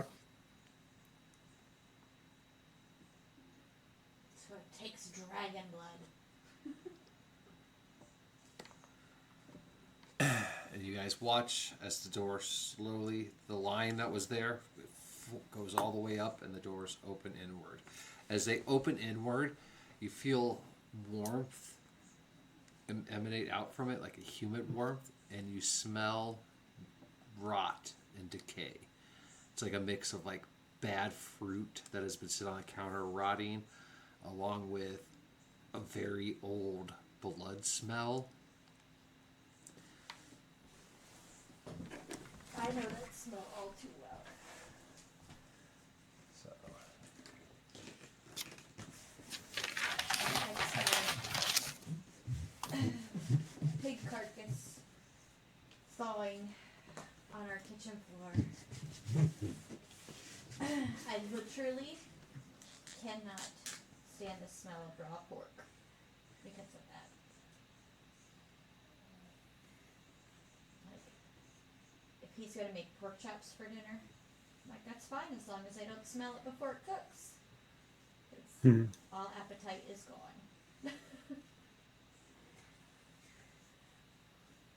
alright, so as the doors open, there's a small antechamber in front of you guys.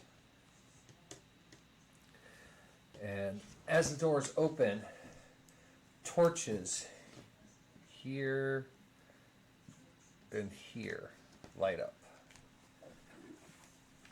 This motherfucker's dying.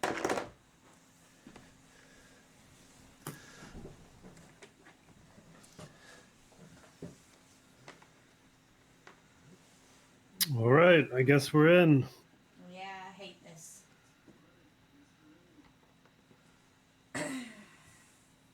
We don't see anything inside this antechamber, just the smell.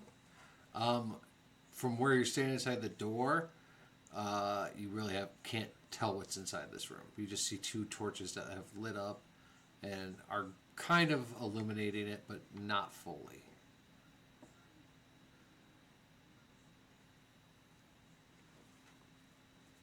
Well, Sarah, it's been a while since we've had to do this, but Tersa will step out with his mace and cast light, and I guess we're going exploring. And I'll go ahead and step enough in to get a full view of the chamber. All right. Roll a perception check.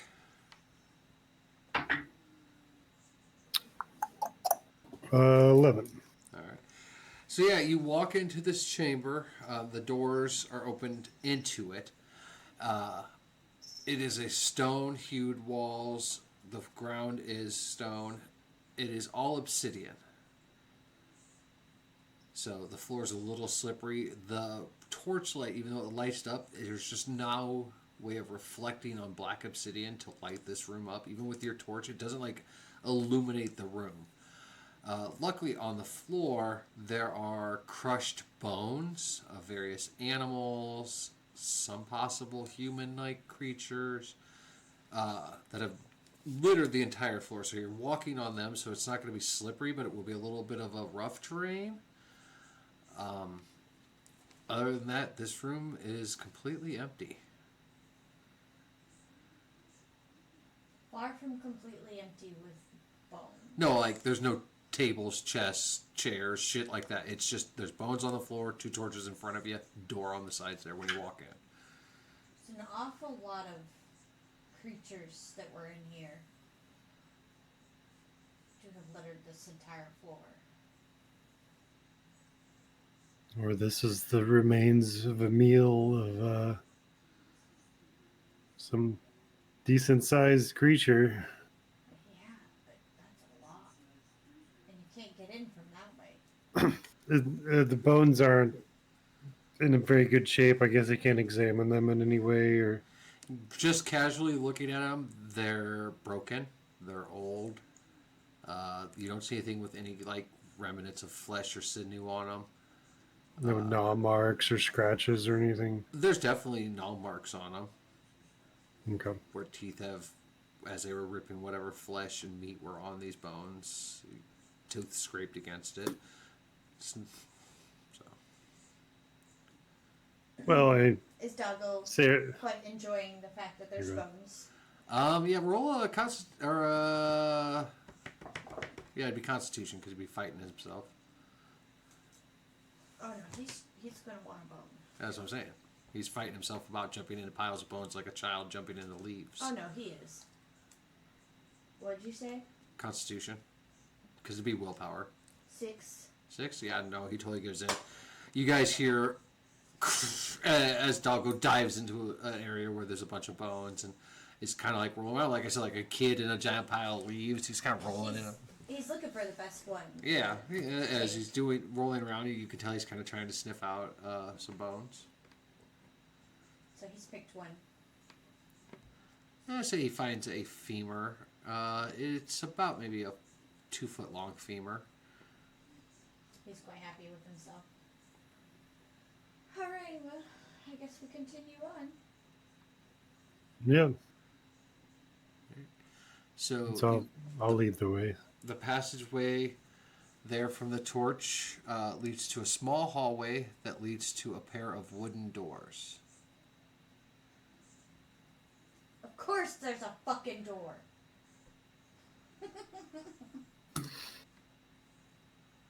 I'm gonna be checking for traps and whatnot. Okay, roll investigation. 12. Nope, no traps. Any signs of movement, travel, trekking, anything? No, this fresh? seems like it hasn't been used in a long time. Any hint as to which way it opens? The doors, they swing inwards, just like the big doors that you just came. So they would go inward from you. You can see the hinges on it. Huh? There's handles. Yeah. Oh. Yeah, there's Just a pair of big wooden doors. go ahead and open So the door. Tercel will turn to be like, "All right, y'all ready to keep going?" And grab one of the I'll be handles ready and when the door opens. All right. move it inwards. You guys push open these doors, and Pull them open. no, they would open inwards like the ones there. So it would be push So they open outwards. inward into the Inwards next would be room. this one. They open out. Whatever your brain needs to make it work, okay? Uh-huh. They open inwards to the next room. Okay. As you do, they let out a very, very loud creak. The hinges obviously have not been oiled or treated in a long time. As you open this up, you are almost blinded by the torchlight in the next room. This room is very well lit. You see a very old, what was probably once a beautiful rug. You see a long table covered in books. Those books are covered in dust and cobwebs. There are candelabras on the table. Wax has dripped everywhere over the years. All along it are shelves. And So this sitting torch is at the magical? very far end of that room, on a small chair, surrounded by a table with more books, is a very decrepit and sickly looking woman. Still alive? Oh yes, she seems very alive.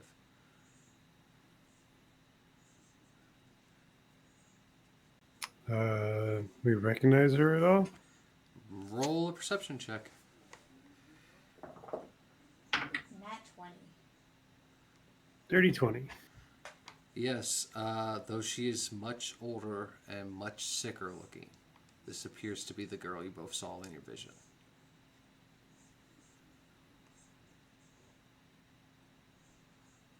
Evelyn's daughter?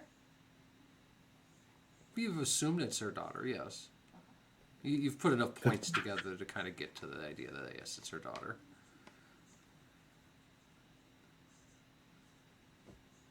I'll just be like, oh wow.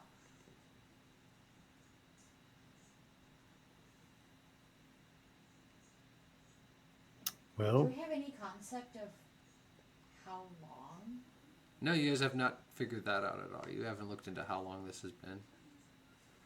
There was mention of thousands of years have gone by at one point. we should have discussed how we were going to do this before we open this fucking door. I I was just dawned on me, prepared. like, we didn't even talk about where we were going to save this lady. It's way too late for that now. Yeah, Shit. it's a little too late for that, my friend.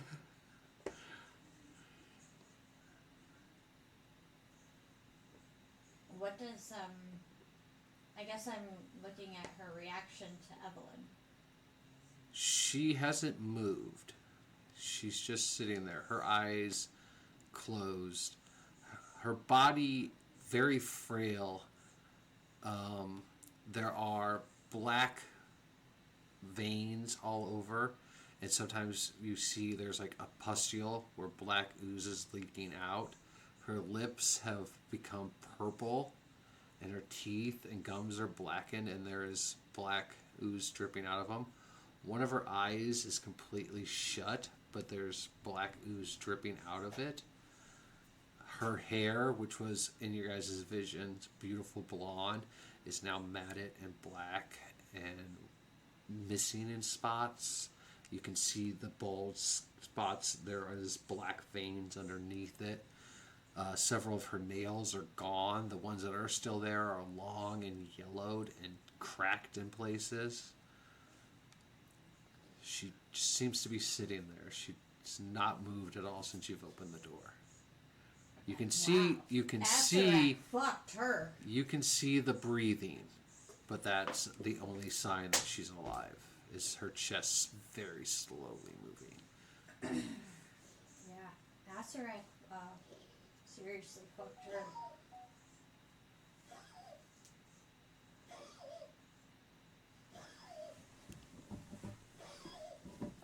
Well,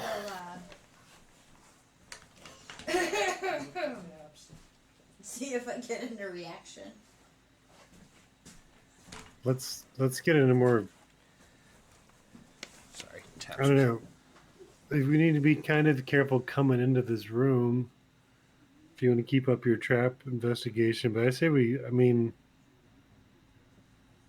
can't.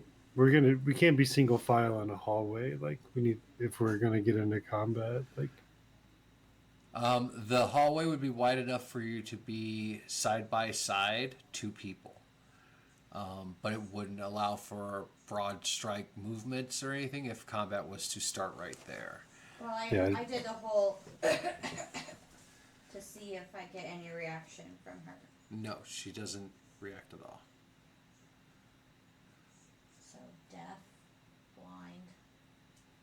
Who knows? I will look back at Evelyn and see what her reaction is. As always, very stoic face. She is just taking in everything in front of her.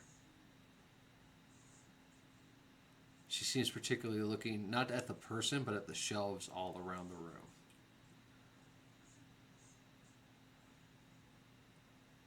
And so our interactions with the changelings when a target gets, changed, like the host body that I killed inadvertently, does it resemble what she's looking like now, or is this something No, else? No. Okay. No, she looks seriously diseased. No.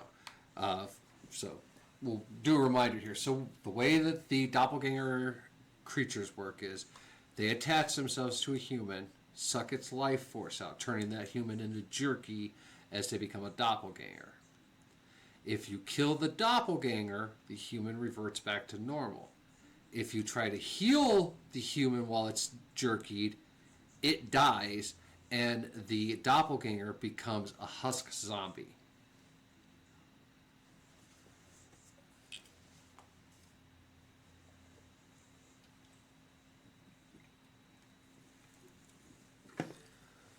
Did we ever catch her name? You only know her as a trickster so far. Like Evelyn didn't tell us what. Evelyn doesn't remember her. You gotta remember. Okay, in the books. No, none of the books, nothing said her name.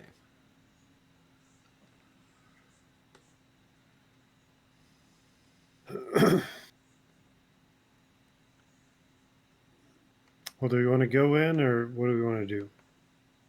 Oh, I'm not gonna just stand here. Right.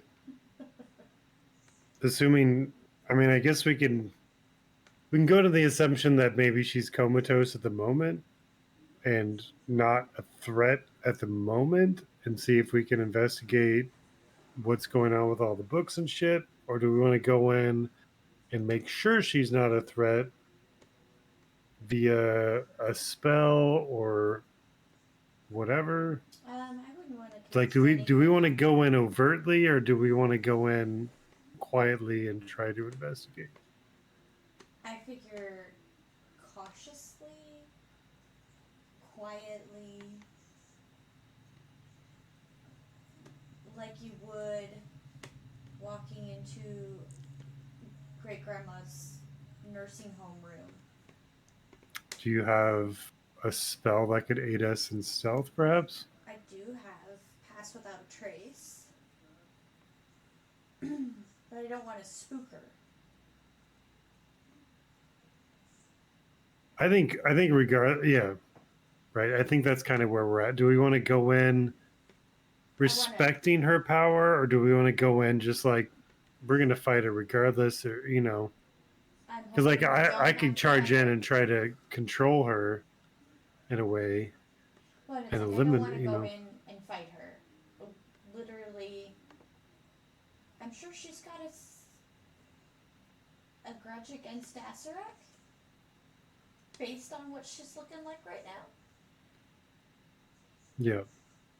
Because I'm not thinking this is what she signed up for.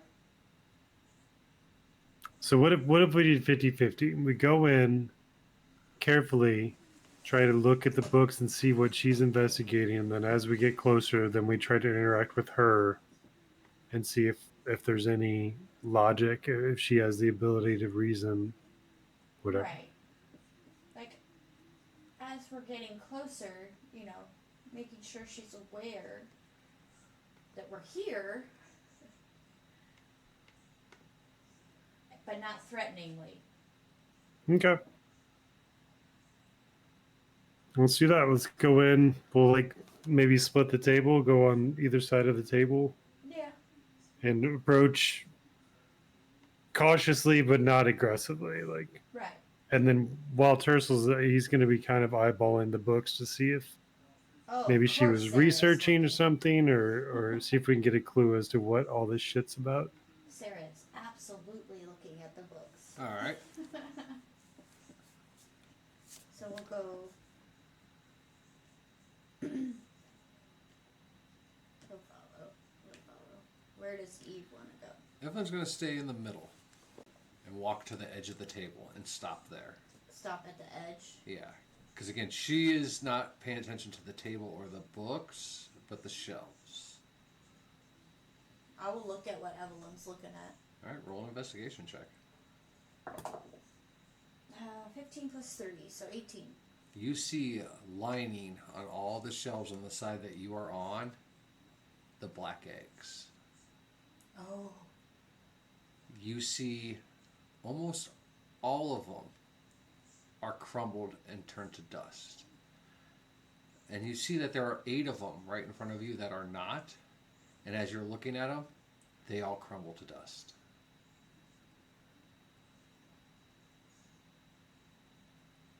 Interesting.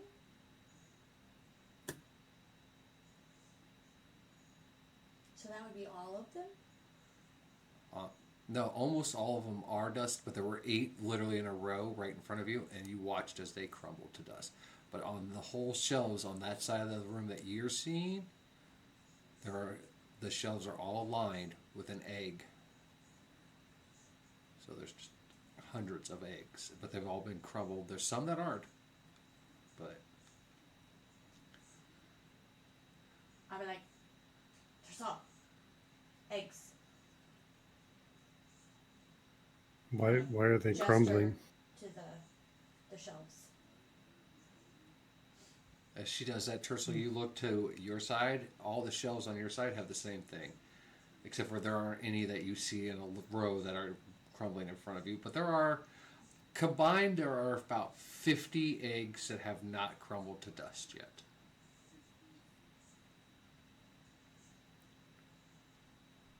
And none of the visions showed us anything to do with the eggs other than the trickster having crates of eggs. And they were given to her by, Asarak. there you go. So what would an egg crumbling to dust signify? The eggs. I mean, you'd like to think if it's an egg, it'd probably hatch to reveal what was inside. Crumbling to dust, I don't get. Well, if they're thousands of years old. Are you guys saying this out loud to each other across the table? Oh yeah. As you both are Yeah. discussing this, a very quiet but demanding, powerful voice breaks in between your conversation. And you both look towards the source of that voice, and it's the woman sitting in the chair. She hasn't moved. She doesn't lift her head up. Her lips don't even move. It just fills your head. When they crumble, they have died.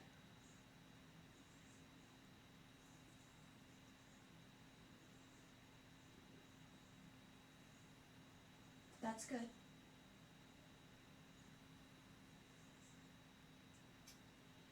So, what you reading? Roll an investigation check. 18 plus 3? There are books on every subject here: anatomy, biology, chemistry, alchemy. There are spell books, witches' spell books, all just piled up. They look like they have been read through many times. The spines of them are worn, but like I said, they are covered in dust and spiderwebs. It's been a while since they have been touched, but when they were read thoroughly many times. So, what does she say? Anything? She doesn't respond.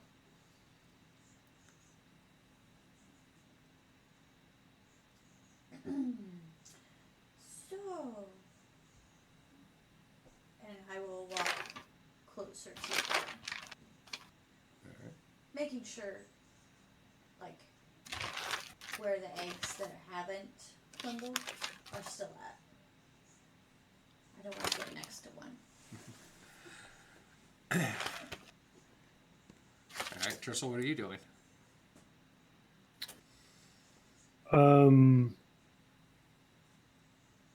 I guess it's still approaching the trickster cautiously, kind of appraising the room, but my focus is on her. Alright, let's say you guys are about 10 feet away from her at this point then. Both of you roll a perception check. 15 plus 3, so 18. 12 and 4 for 16. Alright. Yeah, about 10 feet away, you both are really looking at her. She is alive, but she doesn't seem to be moving at all, other than like a very slow movement of her chest. And you do get the sense that she's aware that you're there, but either she doesn't care or you're just not a threat to her.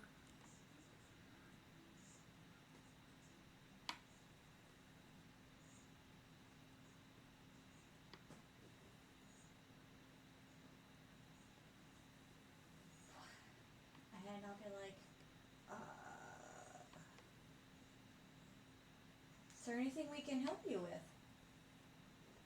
She doesn't respond.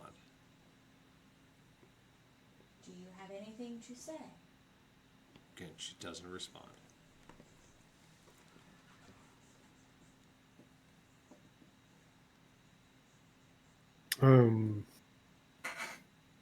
Man.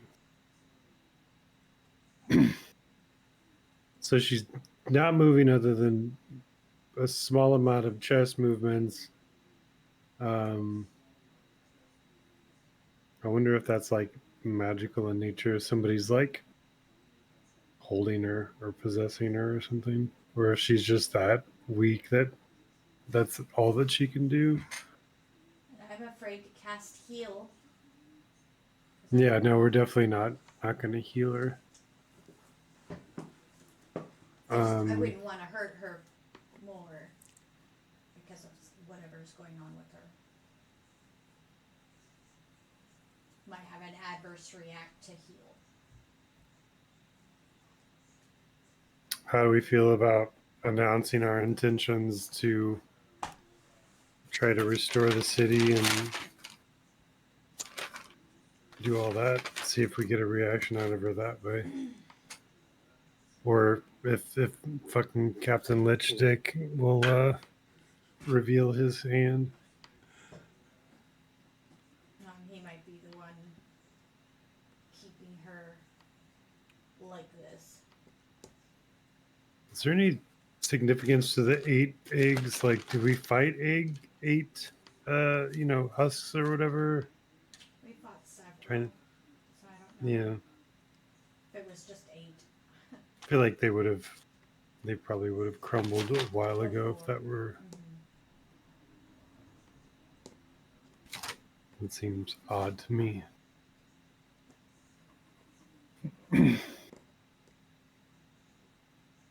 Is there like an uncrumbled egg within, like, I don't want to touch it, but within an investigatively small range? Oh yeah, the shelves between the table and the shelves. There's maybe 7 feet, and with you walking dead in the middle, it would be within arm's reach. About how many are still? Like I said, there's about 50 unbroken eggs throughout the entire room. Oh, that's still a lot.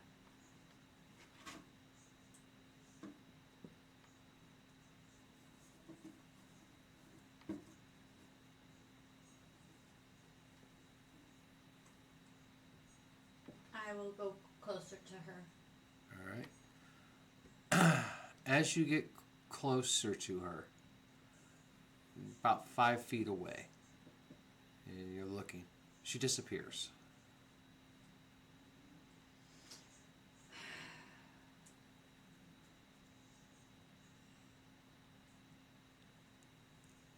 And Well, shite.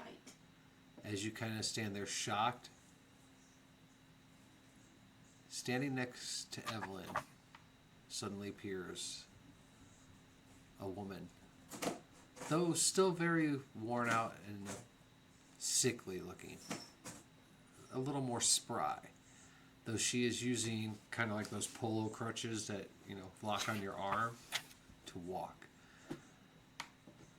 She appears next to Evelyn, behind you guys now, and says, "Why have you come here, mother?" I will turn, and when I hear this, I'll be like, she doesn't know that she's her mother. She has no memories. She's looking at Evelyn, kind of like scanning her over. And she's like, "No, you are just a shell of my mother." She kind of starts dragging herself down Tersel's side of the thing, walking towards you, Tersel, you and Hannibal.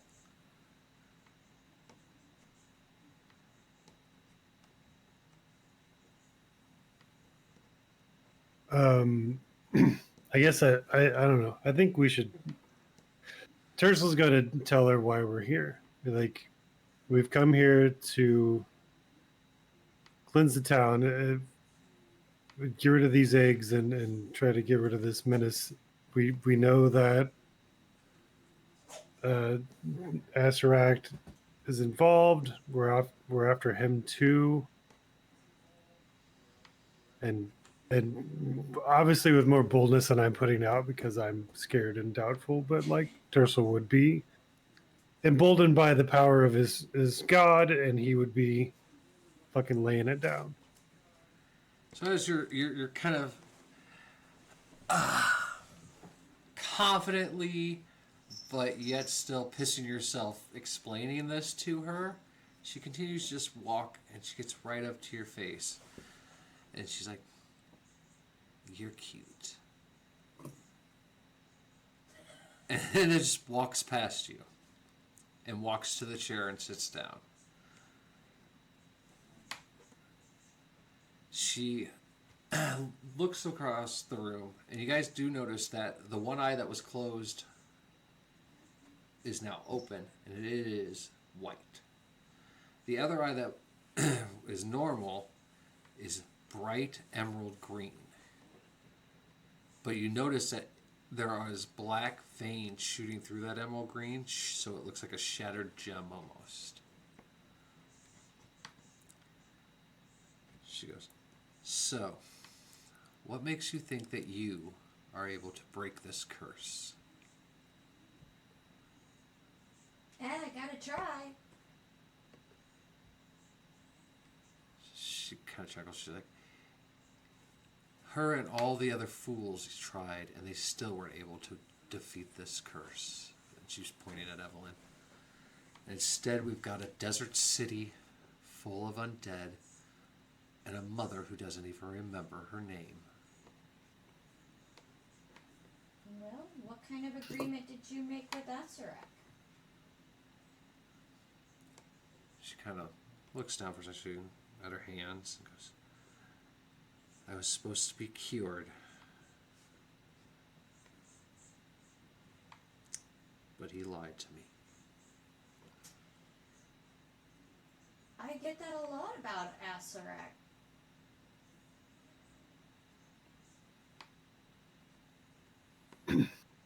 But what did he promise? She goes, "To cure me." For? There's always a price. She gave me these eggs to pay back those who inflicted this on me. But he did not tell me that they would cost this much.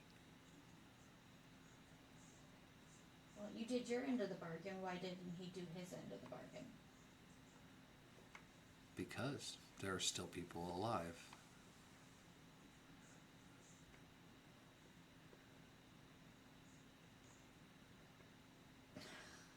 She sits up, and you watch her kind of turn her hands, and this glowing orb starts to form. And she blows it outwards, and it encompasses Tercel, Sarah, Doggo, Hannibal. But not Evelyn. Individual spears? Or Nope, one big one. As it shoots out, it expands, and it encompasses around you guys. And we're going to take a quick break. What? I gotta pee, so we're going to take a quick break. So, stretch your legs, take a quick break.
Alright, as we come back from that short break there, just to remind you guys, give me a second, I fix that, there we go. Remind you guys, yeah, Extra Life, next weekend we'll be doing 2 different streams. One will be me and Shea Baby, and possibly Az joining us playing Sea of Thieves. And then our D&D session next week will be the one-shot that's now a longer one-shot, which will have many more door puzzles for our people to spend days upon days of doing. I do have a question for Sarah. Sarah, are you wearing any rings? I'm using that one. Just one? I think just one. Okay, cool. I just need to know if how many fingers you still have available for me to chop off. You're funny. I am. Real funny. You can look at it later. It's not important right now. It'll be written there.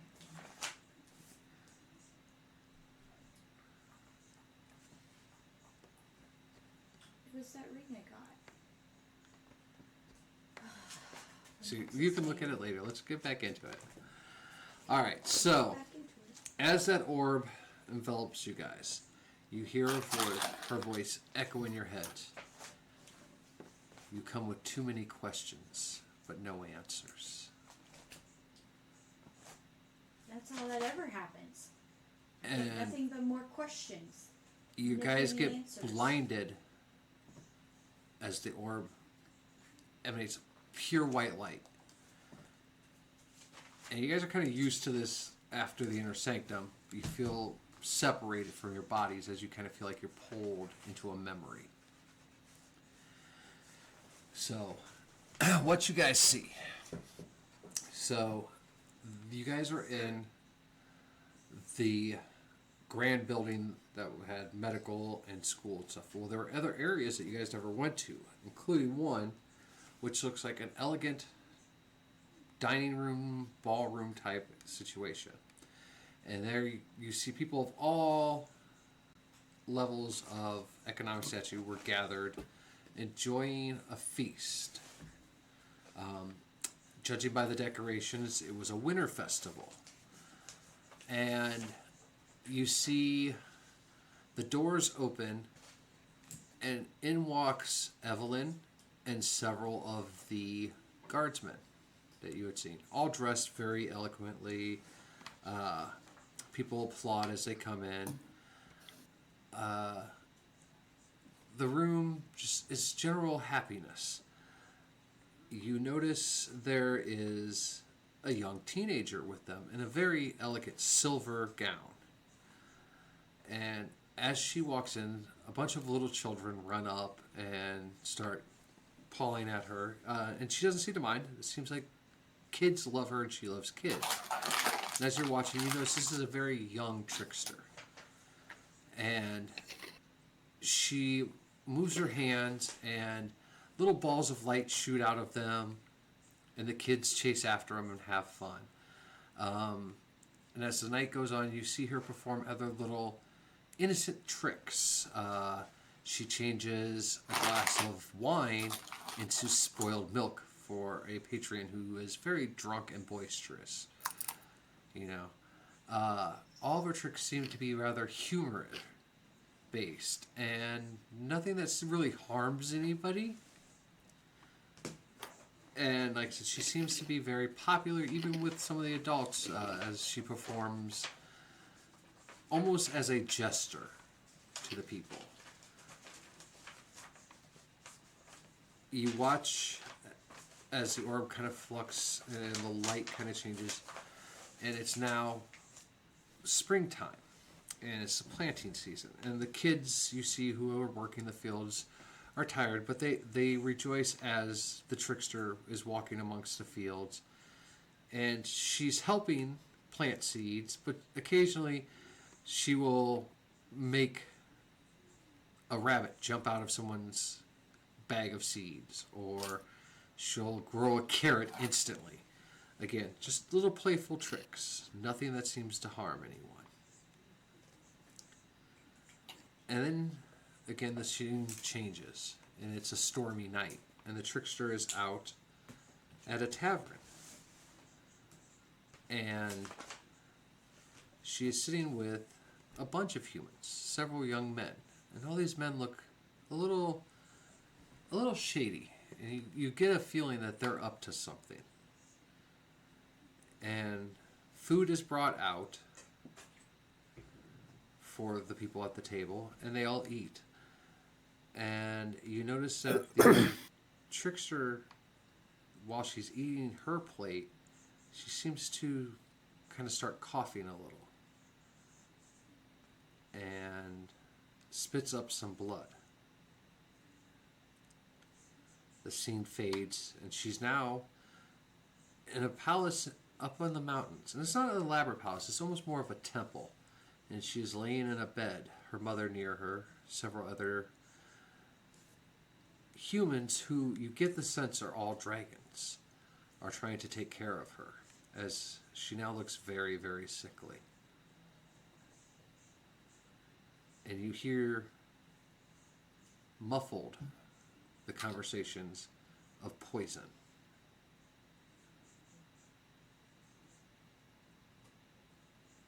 You fast forward a couple more years. The sickness is still eating away at her. She is sitting at a table with books, trying to help find a cure. Time caresses again. There is no cure. They seem to have run out of every option. She's getting very frail. Standing before Evelyn in a courtroom now, you see 3 of the men, who are now grown and older men, brought forth in chains. Their crime was poisoning.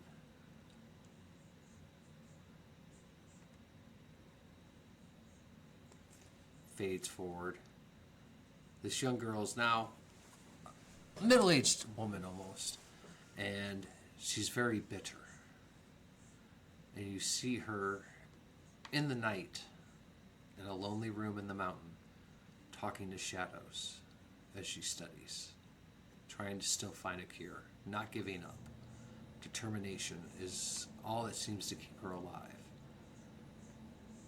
when the shadows talk back to her. You hear muffled promises of a cure, but questioning whether she would be willing to do what is required. It seems months go on of this every night until she finally agrees to do whatever it takes to cure herself. And that is when you see Asarak appear and hand over the eggs. The scene you guys have already seen before, but now you see it with more context. You watch as this young woman stacks all the eggs on the shelves where they still sit to this day. And as they do, a little magic pulse lights each one up. And you start hearing the screams way below you, down in the valley where the city is.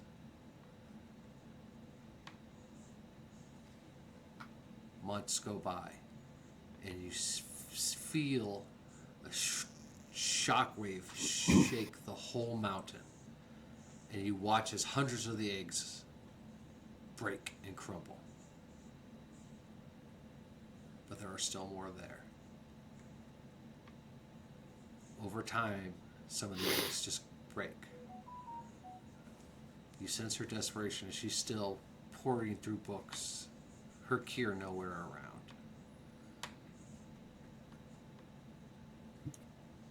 As more and more eggs seem to break, she seems to be getting more and more frantic.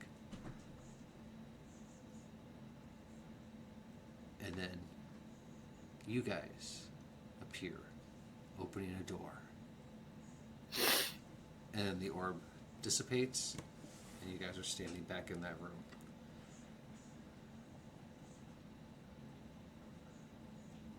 So what deal did you struck with Asarak? to release his children until all the humans were dead. Every human. Or every human on this plane. Or every human that was in this village. She weakly points to the eggs. They were to breed and make more until all the humans were taken over, till all the elves were taken over, the dwarves. Everything would become his children.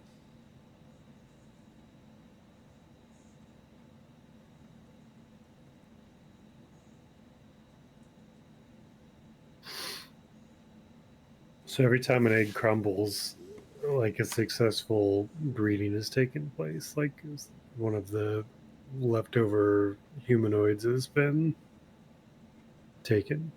No, they're She shakes her they're being head killed. weakly, and you hear her, no, the opposite. It means one of the doppelgangers has died. And we are farther away from my cure. Well, at this point, I don't see it as a possibility.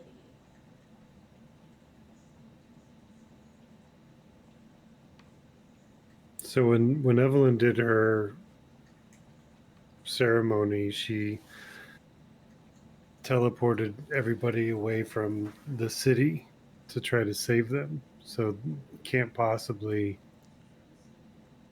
get them, right? Like that was what she sacrificed her soul for, was to protect all those people. So Right. and so maybe if the the egg / changelings can't get a host, they just die of whatever. Or if we've killed them. And if her life force is linked to those eggs, then as they I don't think her life force is connected to those eggs. But she's not going to get the cure from Asarak until all humans, all creatures are doppelgangers, which is never going to happen. So she's never going to get her cure from Asarak.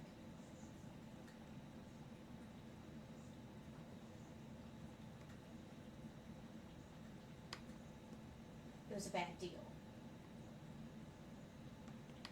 yeah, there's some debate whether she would have gotten it even if she had succeeded.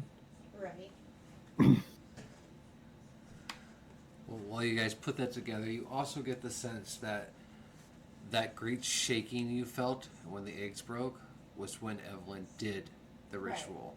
And that may have dealt a significant blow to these creatures as to where their reproduction was now less of a chance. Have you both roll a d20? It's going to be for a remembrance. 7. So what was 6. that? Add to that? Okay, yeah. No, it's just straight. It's to remember the significance of 8. But neither. Was that the number of delegates that got transformed at the boat? Yes. Yes. That was the number of delegates that were at the city, and those were the corpses that were taken off the boat and then taken towards the city with Captain Catapult.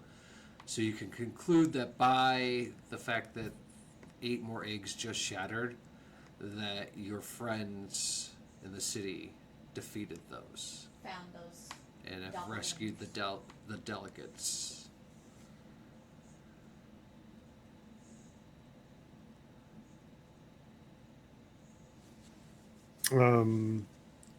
So approaching the trickster, I don't know if his arms are actually up, but just ensuring that he's communicating this is not aggressive in nature. Be like, lady, this isn't going to happen. Like, Asarak is not the kind of dude that's going to play right. You were never going to get your cure.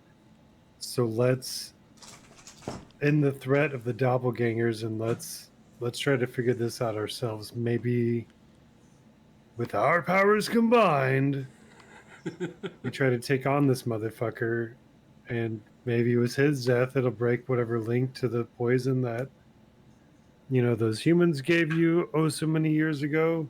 Well, and also, did they did they determine what the poison was? No, they've never figured out what this poison is. And I'm sure those boys are long gone.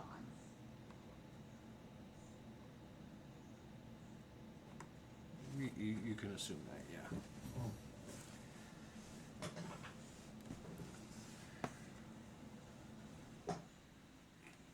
Did they interrogate these boys? Did they? Well, No. and they showed up as men Divulge later on in Who the they three got? men in chains. The Showed up trickster in that doesn't memories. know what happened to them. It would be a memory for Evelyn. I'm gonna say, did they divulge where they got the poison? Again, We're not going to find that out. I mean, getting to the poison that caused it. That's how you can find a cure. But if we don't know, roll a reflex save. Or just a reflex check. would that be a save? Yeah, we'll say it's a save. So dexterity? Yeah. So 3 plus 18. So 12, yeah. As you say that out loud about, you know, trying to find out the poison, a small vial gets flung at you and you catch it. And inside of it is a black substance. She's like, I know what the poison is. There's just no cure.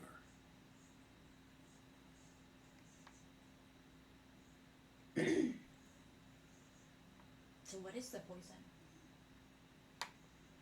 I know what it is.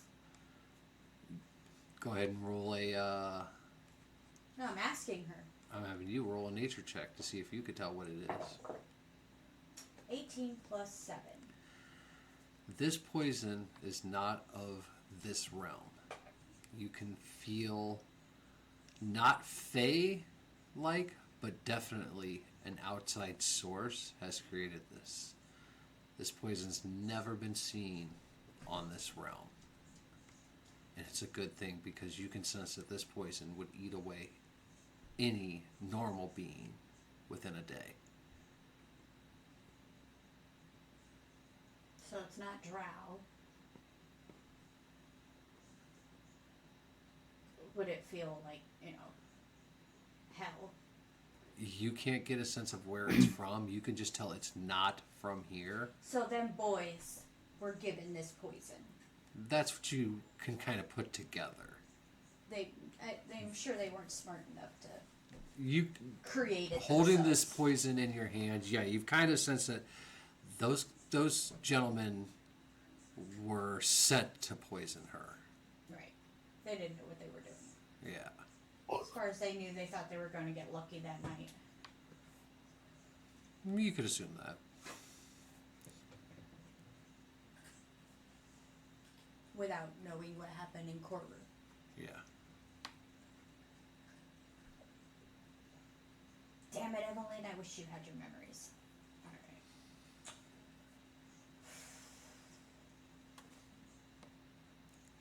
When was the last time, speaking to the trickster, when was the last time you spoke to Asarak? The day he gave me the eggs. Yeah. That sounds like him. Fucking liches.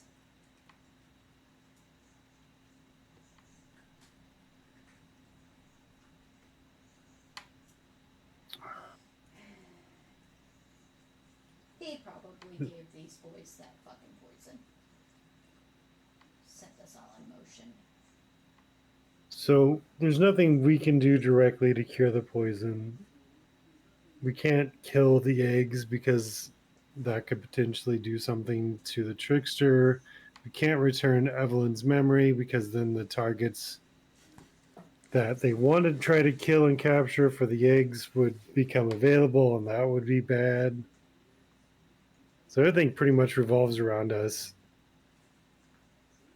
like We need to trying to get find Azarak. Asarak to try to kill him, or to see if we can figure out what the fucking poison is to maybe do something with it.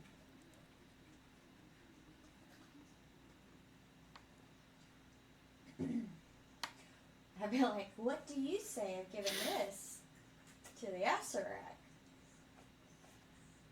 Who are you saying that to? To her. It would not work on him. Oh. No poison will work on a lich. Well, damn.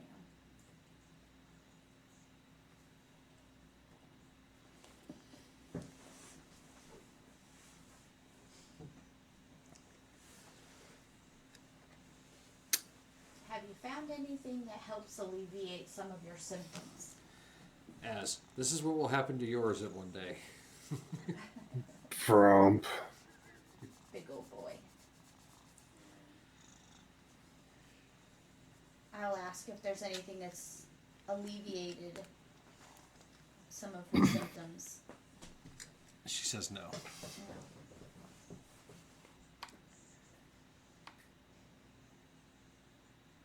Well, you're not going to find anything out just sitting in there reading over the same books.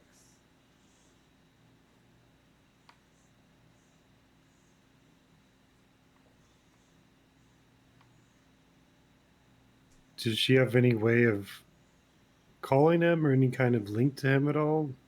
I'm sure she's tried. Are you guys asking her this, or The way Tersel's, yeah, I'm asking her directly. Like, Tersel's convinced that the only thing left is Asarak, and it's always been the answer. And as terrifying as it is, we got to find a way to get to him. she says no. He has not spoken or returned in 1,000 years. Oh, but he's been busy.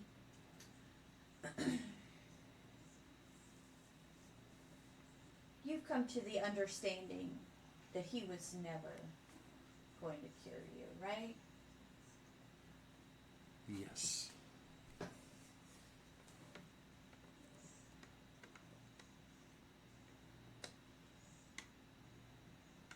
So will you come with us to,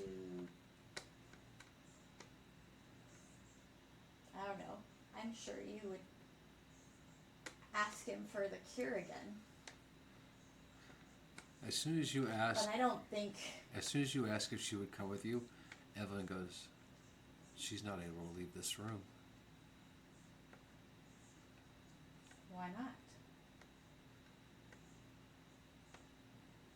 The trickster looks at Evelyn. "No, mother. You made sure of that."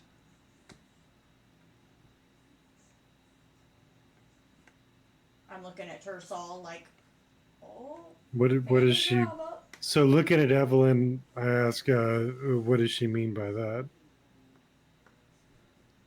She's bound to her human form and trapped in this room. There's a binding spell here. Who did it? You? Roll a perception check, Tersal.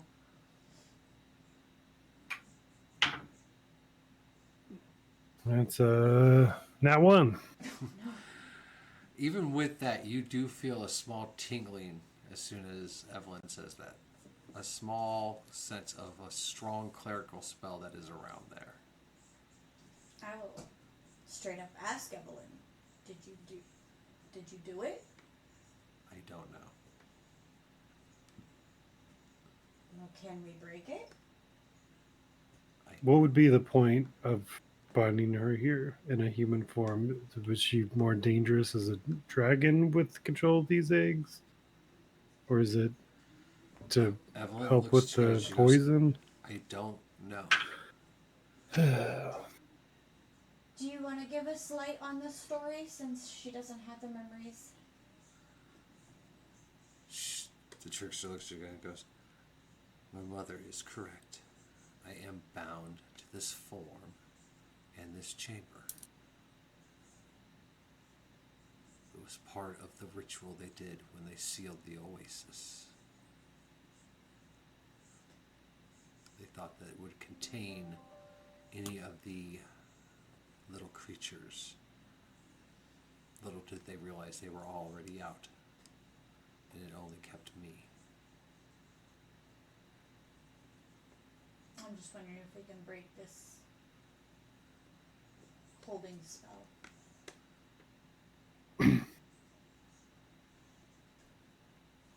I'm sure you've tried. She gestures at a pile of books that are over in the corner, a couple of them burned. Yes.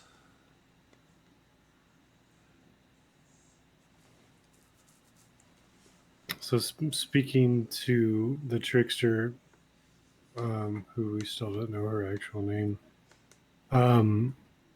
So obviously this land has brought you a lot of joy. The memories you showed us were of happiness, of you spreading your joy to others.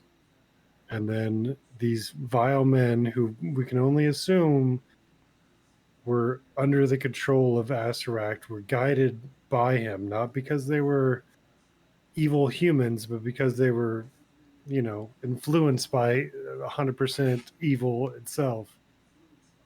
Have done this to you, and plus whatever happened with the goat guy and all that shit. Yeah, there was Like, the knowing goat that you know that humans themselves aren't inherently evil, would you be willing to help us to go after Asaract and try to break this agreement? At the very least, we may not be able to kill him, but try to stop whatever's happening currently. Would she be willing to help us? She looks at you and goes, "There is no way I can help you other than knowledge." Hey, knowledge is power. I like knowledge. As Sarah's perusing over the books on the table again. Well, is there anything you do know that could help us if you're not willing to do so directly? I don't think she's not willing. She just can't. Yeah. You would get the sense that being trapped in this chamber, she's not able to leave. And as sick as she is, she wouldn't be able to do much. Like, she's definitely not going to be able to help you fight. So you would get the point that you're dealing with a woman who's several thousand years old, trapped in a body that's rotting away inside of a cave that she cannot leave. Well, what can you tell us that would help us? That the last 50 are in the city.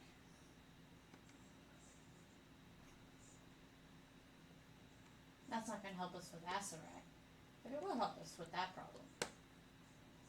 It will put a thorn in his plan if all of them are destroyed. Well, he has 1,000 plans. And then other than not being able to get a cure for completing your task, which we're not even sure was going to be a reward anyway, if we find these 50 and dispose of them, how is that going to affect you? I do not know. I know there's no cure, so it doesn't matter if they are destroyed or not, other than pissing off that silly lich.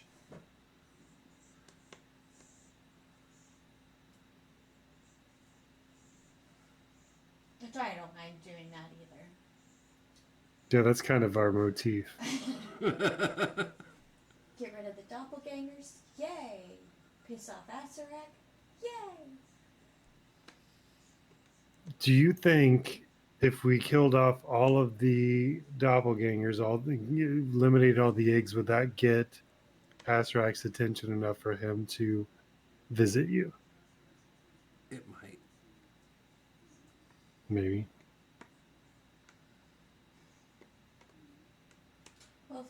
all the doppelgangers, Evelyn can bring everyone back. Then Evelyn would get her memories back. Possibly be able to release this hold on. What's your name? Thank you. I've been trying to think of a way to get that question out there without just being Yeah. like, "What the fuck is your name, bitch?" Her name is Isabella. Isabella. Isabella. Huh? I mean, I'm sure you don't want to be here to the end of your days. However many you have left. Well, And then we can As get you on say our ship that- that as you apparently say is that- still there. As you say that, how many days you have left, both of you, it's a vision pops in your head of her slitting her own throat, Oh, and moments later standing up and the wound is healed. You catch another vision of her lighting herself on fire, only to rise back out of the ashes. Fuck, Still that decaying. sucks. You see that she is trapped in the eternal death curse.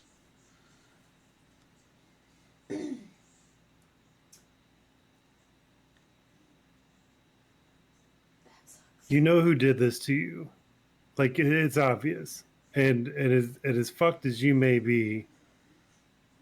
With, you know, with your assistance, knowledge-wise, or whatever you can accomplish, we can get that motherfucker, or at least find a path to get to him.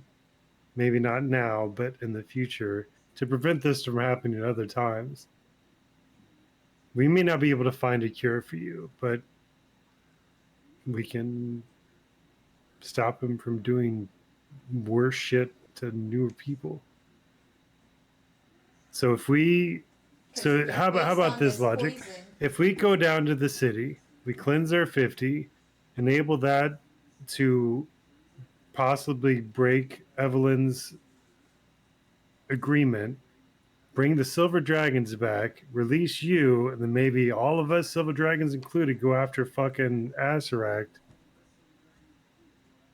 Maybe that'll be enough power to fucking kill a lich, and then we can look for a cure or see if that helps you out at all. As you say that, let's say dex save. Tercel. Oh, I thought that was a 1. That was a 7, which isn't great, but it's better than a 1. That's a 9. 9. So yeah, as you say that, out of nowhere, a scroll flies and whaps you right in the face, and then drops down at the floor. Like, fine. Okay. What? Pick up the scroll and read it. You open it up, and it looks to be a map of the valley below. And you see 50 little black dots. Ooh. That's helpful. And as you look back up, the form of the trickster is gone. Instead, it is back to the old woman sitting in the chair, barely breathing.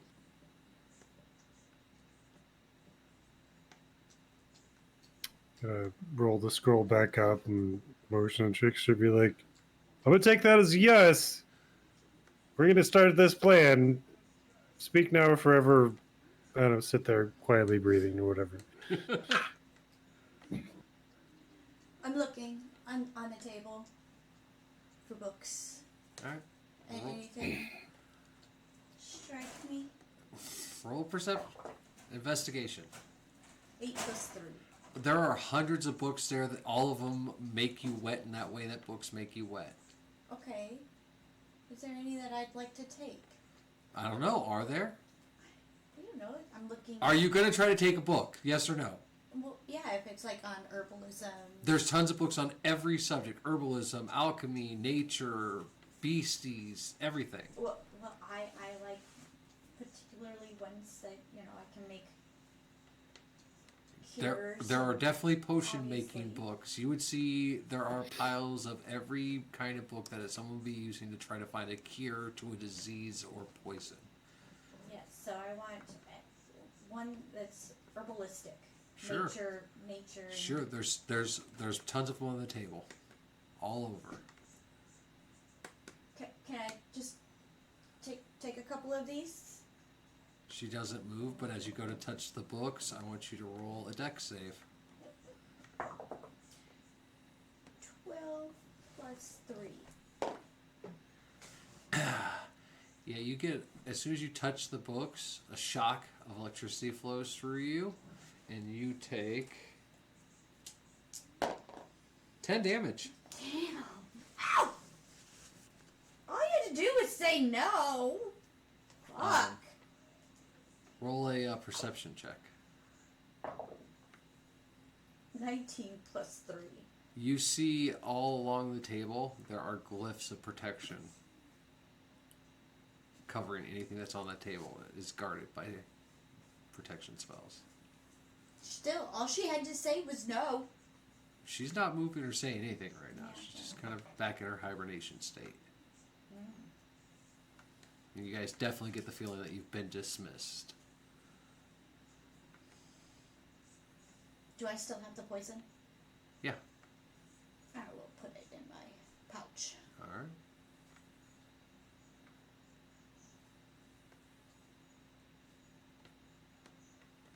All right. Does that map tell you how to get out of here? And the maps of the city, so we just go back the way we came, I guess. I thought it was the valley below. Which is where the city is. Yeah, but it's the whole valley, not just the city. The city encompasses that whole valley. It's all buried under the desert. You guys have only been in one portion of it. Still, does it tell us how we can get out? No, it's just the valley. Isabella. Again, she's in her hibernation-like spot, so she's not talking anymore. There's doors behind you, basically, that are wide open.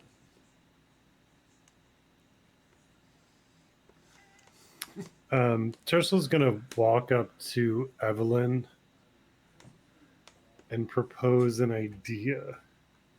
I thought you were going to So- propose to her. I was going to say, she's probably not down with that, but, you know. She hasn't taught me how to drink Dragon Age. She ain't getting shit. You know, rings on fingers doesn't happen until I get something in return. But, or this is me explaining to her. I don't know how to word it, but like, if Sarah and I can, within the union of our NPCs, can go down and take care of these 50, changelings, of which I'm pretty confident we can handle a couple at a time, whatever.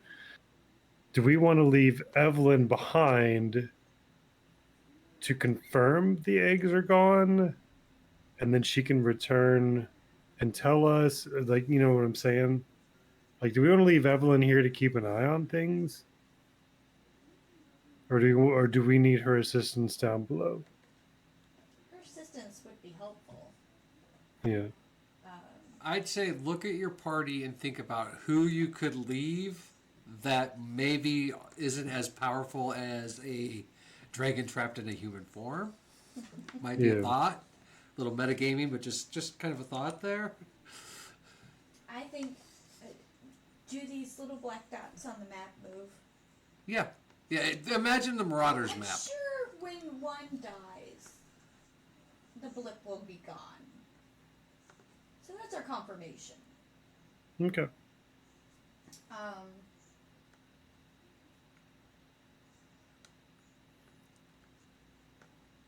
I don't think we want to leave anyone behind. Because I don't plan on coming back up here. I think Evelyn will be the one to come up here to release her daughter. I'd like to come back up here. I'd like to see what happens after the eggs. I'm coming back. You want to stay out? That's fine. He's just excited because she called him cute. Yeah. Just like, this is a 1,000-year-old dragon lady thinks I'm cute. Yay. Tercel doesn't like loose ends. He wants to make sure the job is done. If we're confident the map is going to do what we think it's going to do, then yeah, we need all the help we can get. It'll go faster, As I and we'll have say, support. maybe then we can handle, 5 at a time. Mhm. 10 Yeah, merge well, battles. Let's not waste any time. Let's go hunting zombies. Alright, but we want to be careful going back down these stairs. Yeah. Yeah, sure. This is where the dice rolls come in. Well, is there, there's the place that,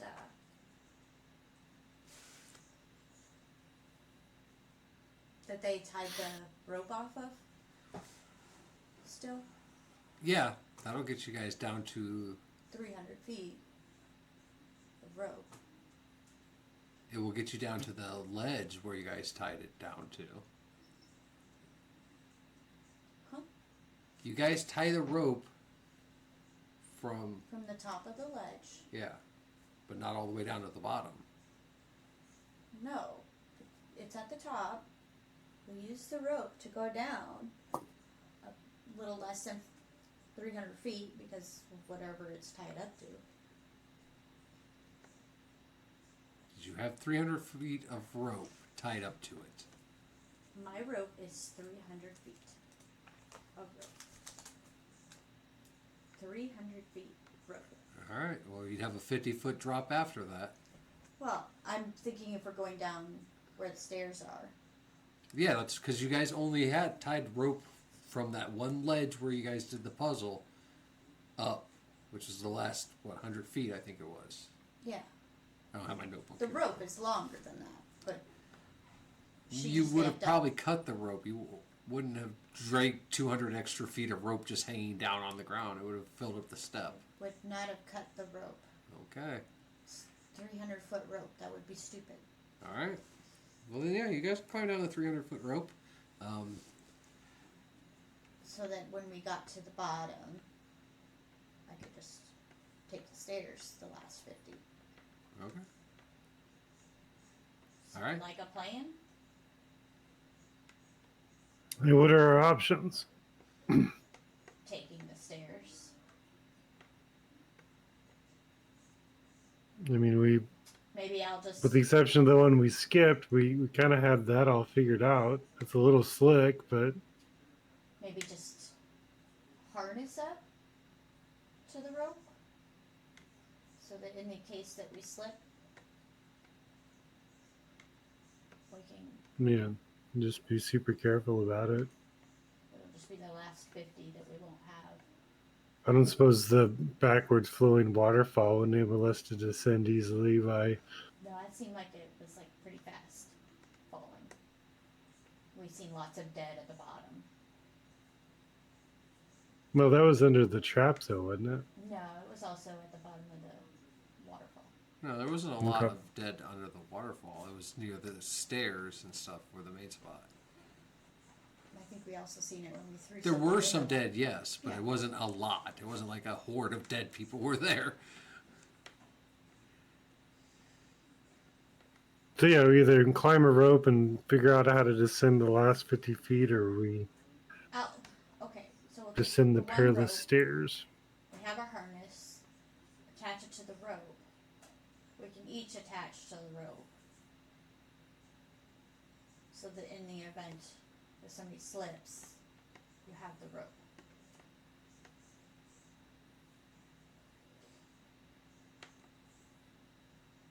And then when we reach that last 50, we'll just have to be really careful. Hmm. Or if we find somewhere to get off before the 50 and have an easier way down. Okie dokie. Don't okie dokie me. I'm still waiting for you to tell me exactly no. what you're doing. That's what we agreed on. What'd you agree on? We're gonna tie it off on the rope Okay. and take the stairs. So you're going to first climb down the 100 feet to the ledge. No, You guys it didn't said fin- on the top of the ledge was the stairs. Yeah. There's the top of the stairs, but there's still the puzzle section you guys skipped because you guys bamped up to the Yeah. top. So So there's a there's whole still- section of stairs that you guys can't traverse because there's no stairs. So You from, didn't say there were no stairs. there's another puzzle section. There's a last gem. You guys decided to climb up. Yeah. But So you that skipped didn't this whole mean that there section. was no stairs. You skipped this whole section of stairs over here. Right. So there's a section of stairs. There's go over to that section, roll right now. You're gonna find out that there's missing steps because you would need to be down there to put a puzzle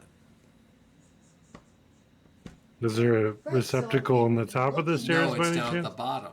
So you'd Okay. have to have come from the bottom up to put it in. I'm just saying, so we'd be looking for those. Could we have Tracks. Evelyn bamp over to the stone and put the gem in for us? She could. That would get us a full staircase potentially, if that's. But that wasn't like the 3 gemstone one, was it? But that was the last one. That was the last one you guys did. There were still more stairs that were going up, but you guys were like, hey, we're close enough. We can just bamp up there, tie a rope, and climb up. You guys didn't finish the stairs. Well, let's see if we can use the last gem and then trivialize this whole descent thing. That's fine. You have the last redstone. Yeah, I'll give it to Evelyn or whoever wants to Misty step over there, or whatever's in I range. can do it. Misty Step's only 30 feet, so you couldn't do it. Are you sure? Mine Yep. was 100.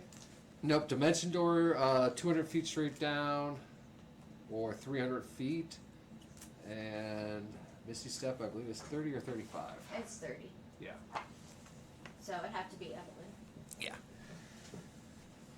So give the gem to Evelyn.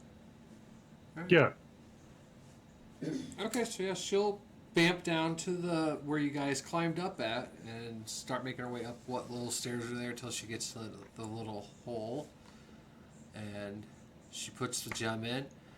The whole wall shakes as the stairs actually come out about 4 more feet, making the stairs very wide now.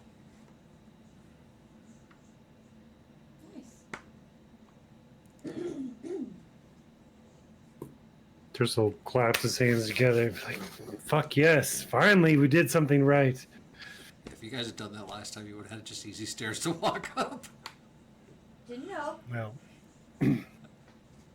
we'd all seen our doom one step ahead of us. We're just like, "No, let's just fucking skip this shit. I don't care. I'll scrape my knee." You had to be carried up the wall. Pretty much. Yeah. Yeah, you were in a harness You know. drinking, getting carried up. Maybe I choose to be like that. I don't know. Your dice chose to be like that. Alright, so. Go down the stairs. Yeah. Alright, so you guys slowly and carefully make your way all the way down the stairs. Takes us a day. By the end of it, yeah, you guys will get down to the river. There is a small clearing there. You guys will be, tired. That is a full day trek to come back down it cautiously. So I would say you guys probably would want to make camp before, because you guys have to proceed back through the caverns and then climb out of the caverns, make it through the desert, climb over the wall to get back to the city. So you got at least another day's trip before you're back in the city. Well, yeah, and we don't know how we're gonna get out of this ravine as Yeah. we fell in.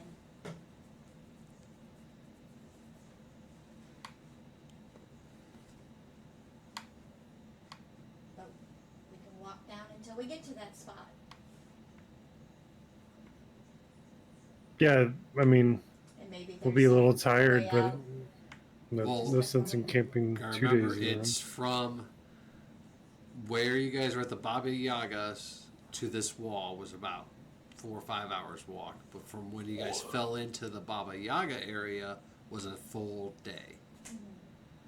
So, But if we can continue walking, yeah, but I was just trying to give you an idea of distance.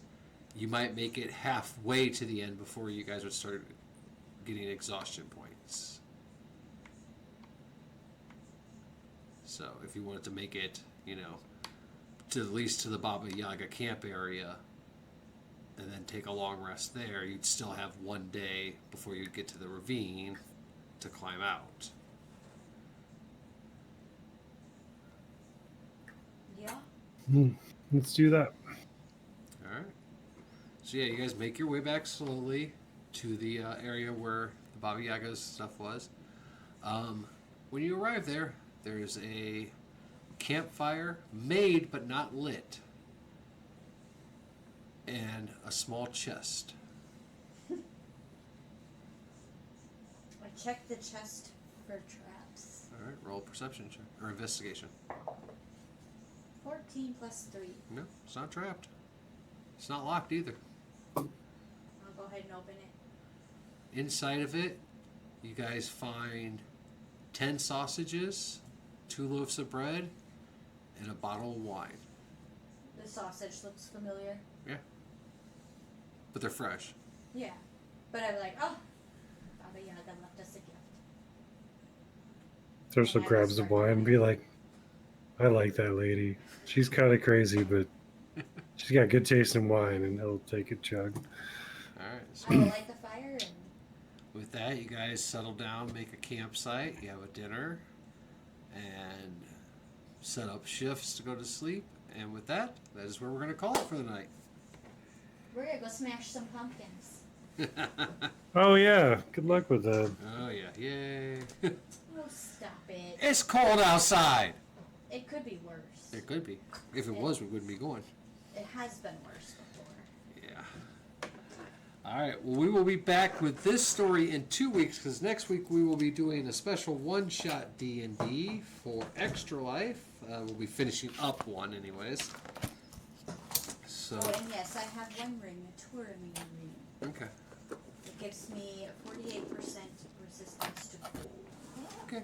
I just saw an item that I might end up giving to you as a character eventually. But you can't have like too many rings on your finger. It's not like Skyrim where you can only have one in each hand, but you wouldn't want to have an ungodly amount of rings. So, but anyways, yes. So we will be back. I will go see if there's anyone to raid out to.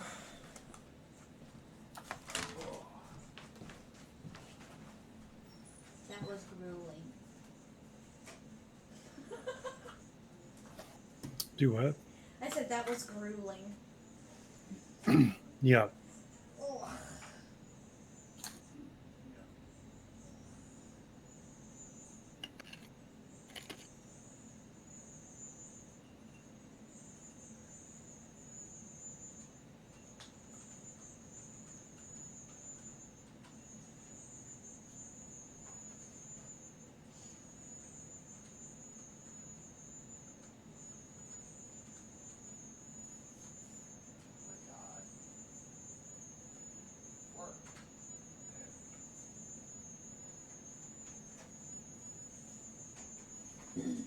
Everything else? I do not know where that high pitched squeaking is coming from, but that is annoying. We have 6 viewers. All right, we're gonna raid out to Axiomat. I don't know where that high pitched screaming is coming from. Yeah, it's pretty loud. Yeah, I don't know what it's from. So, well, yeah, we're gonna raid out to Axiomat. See you guys all Bye. this week with regular streams, and then Extra Life next weekend. Bye.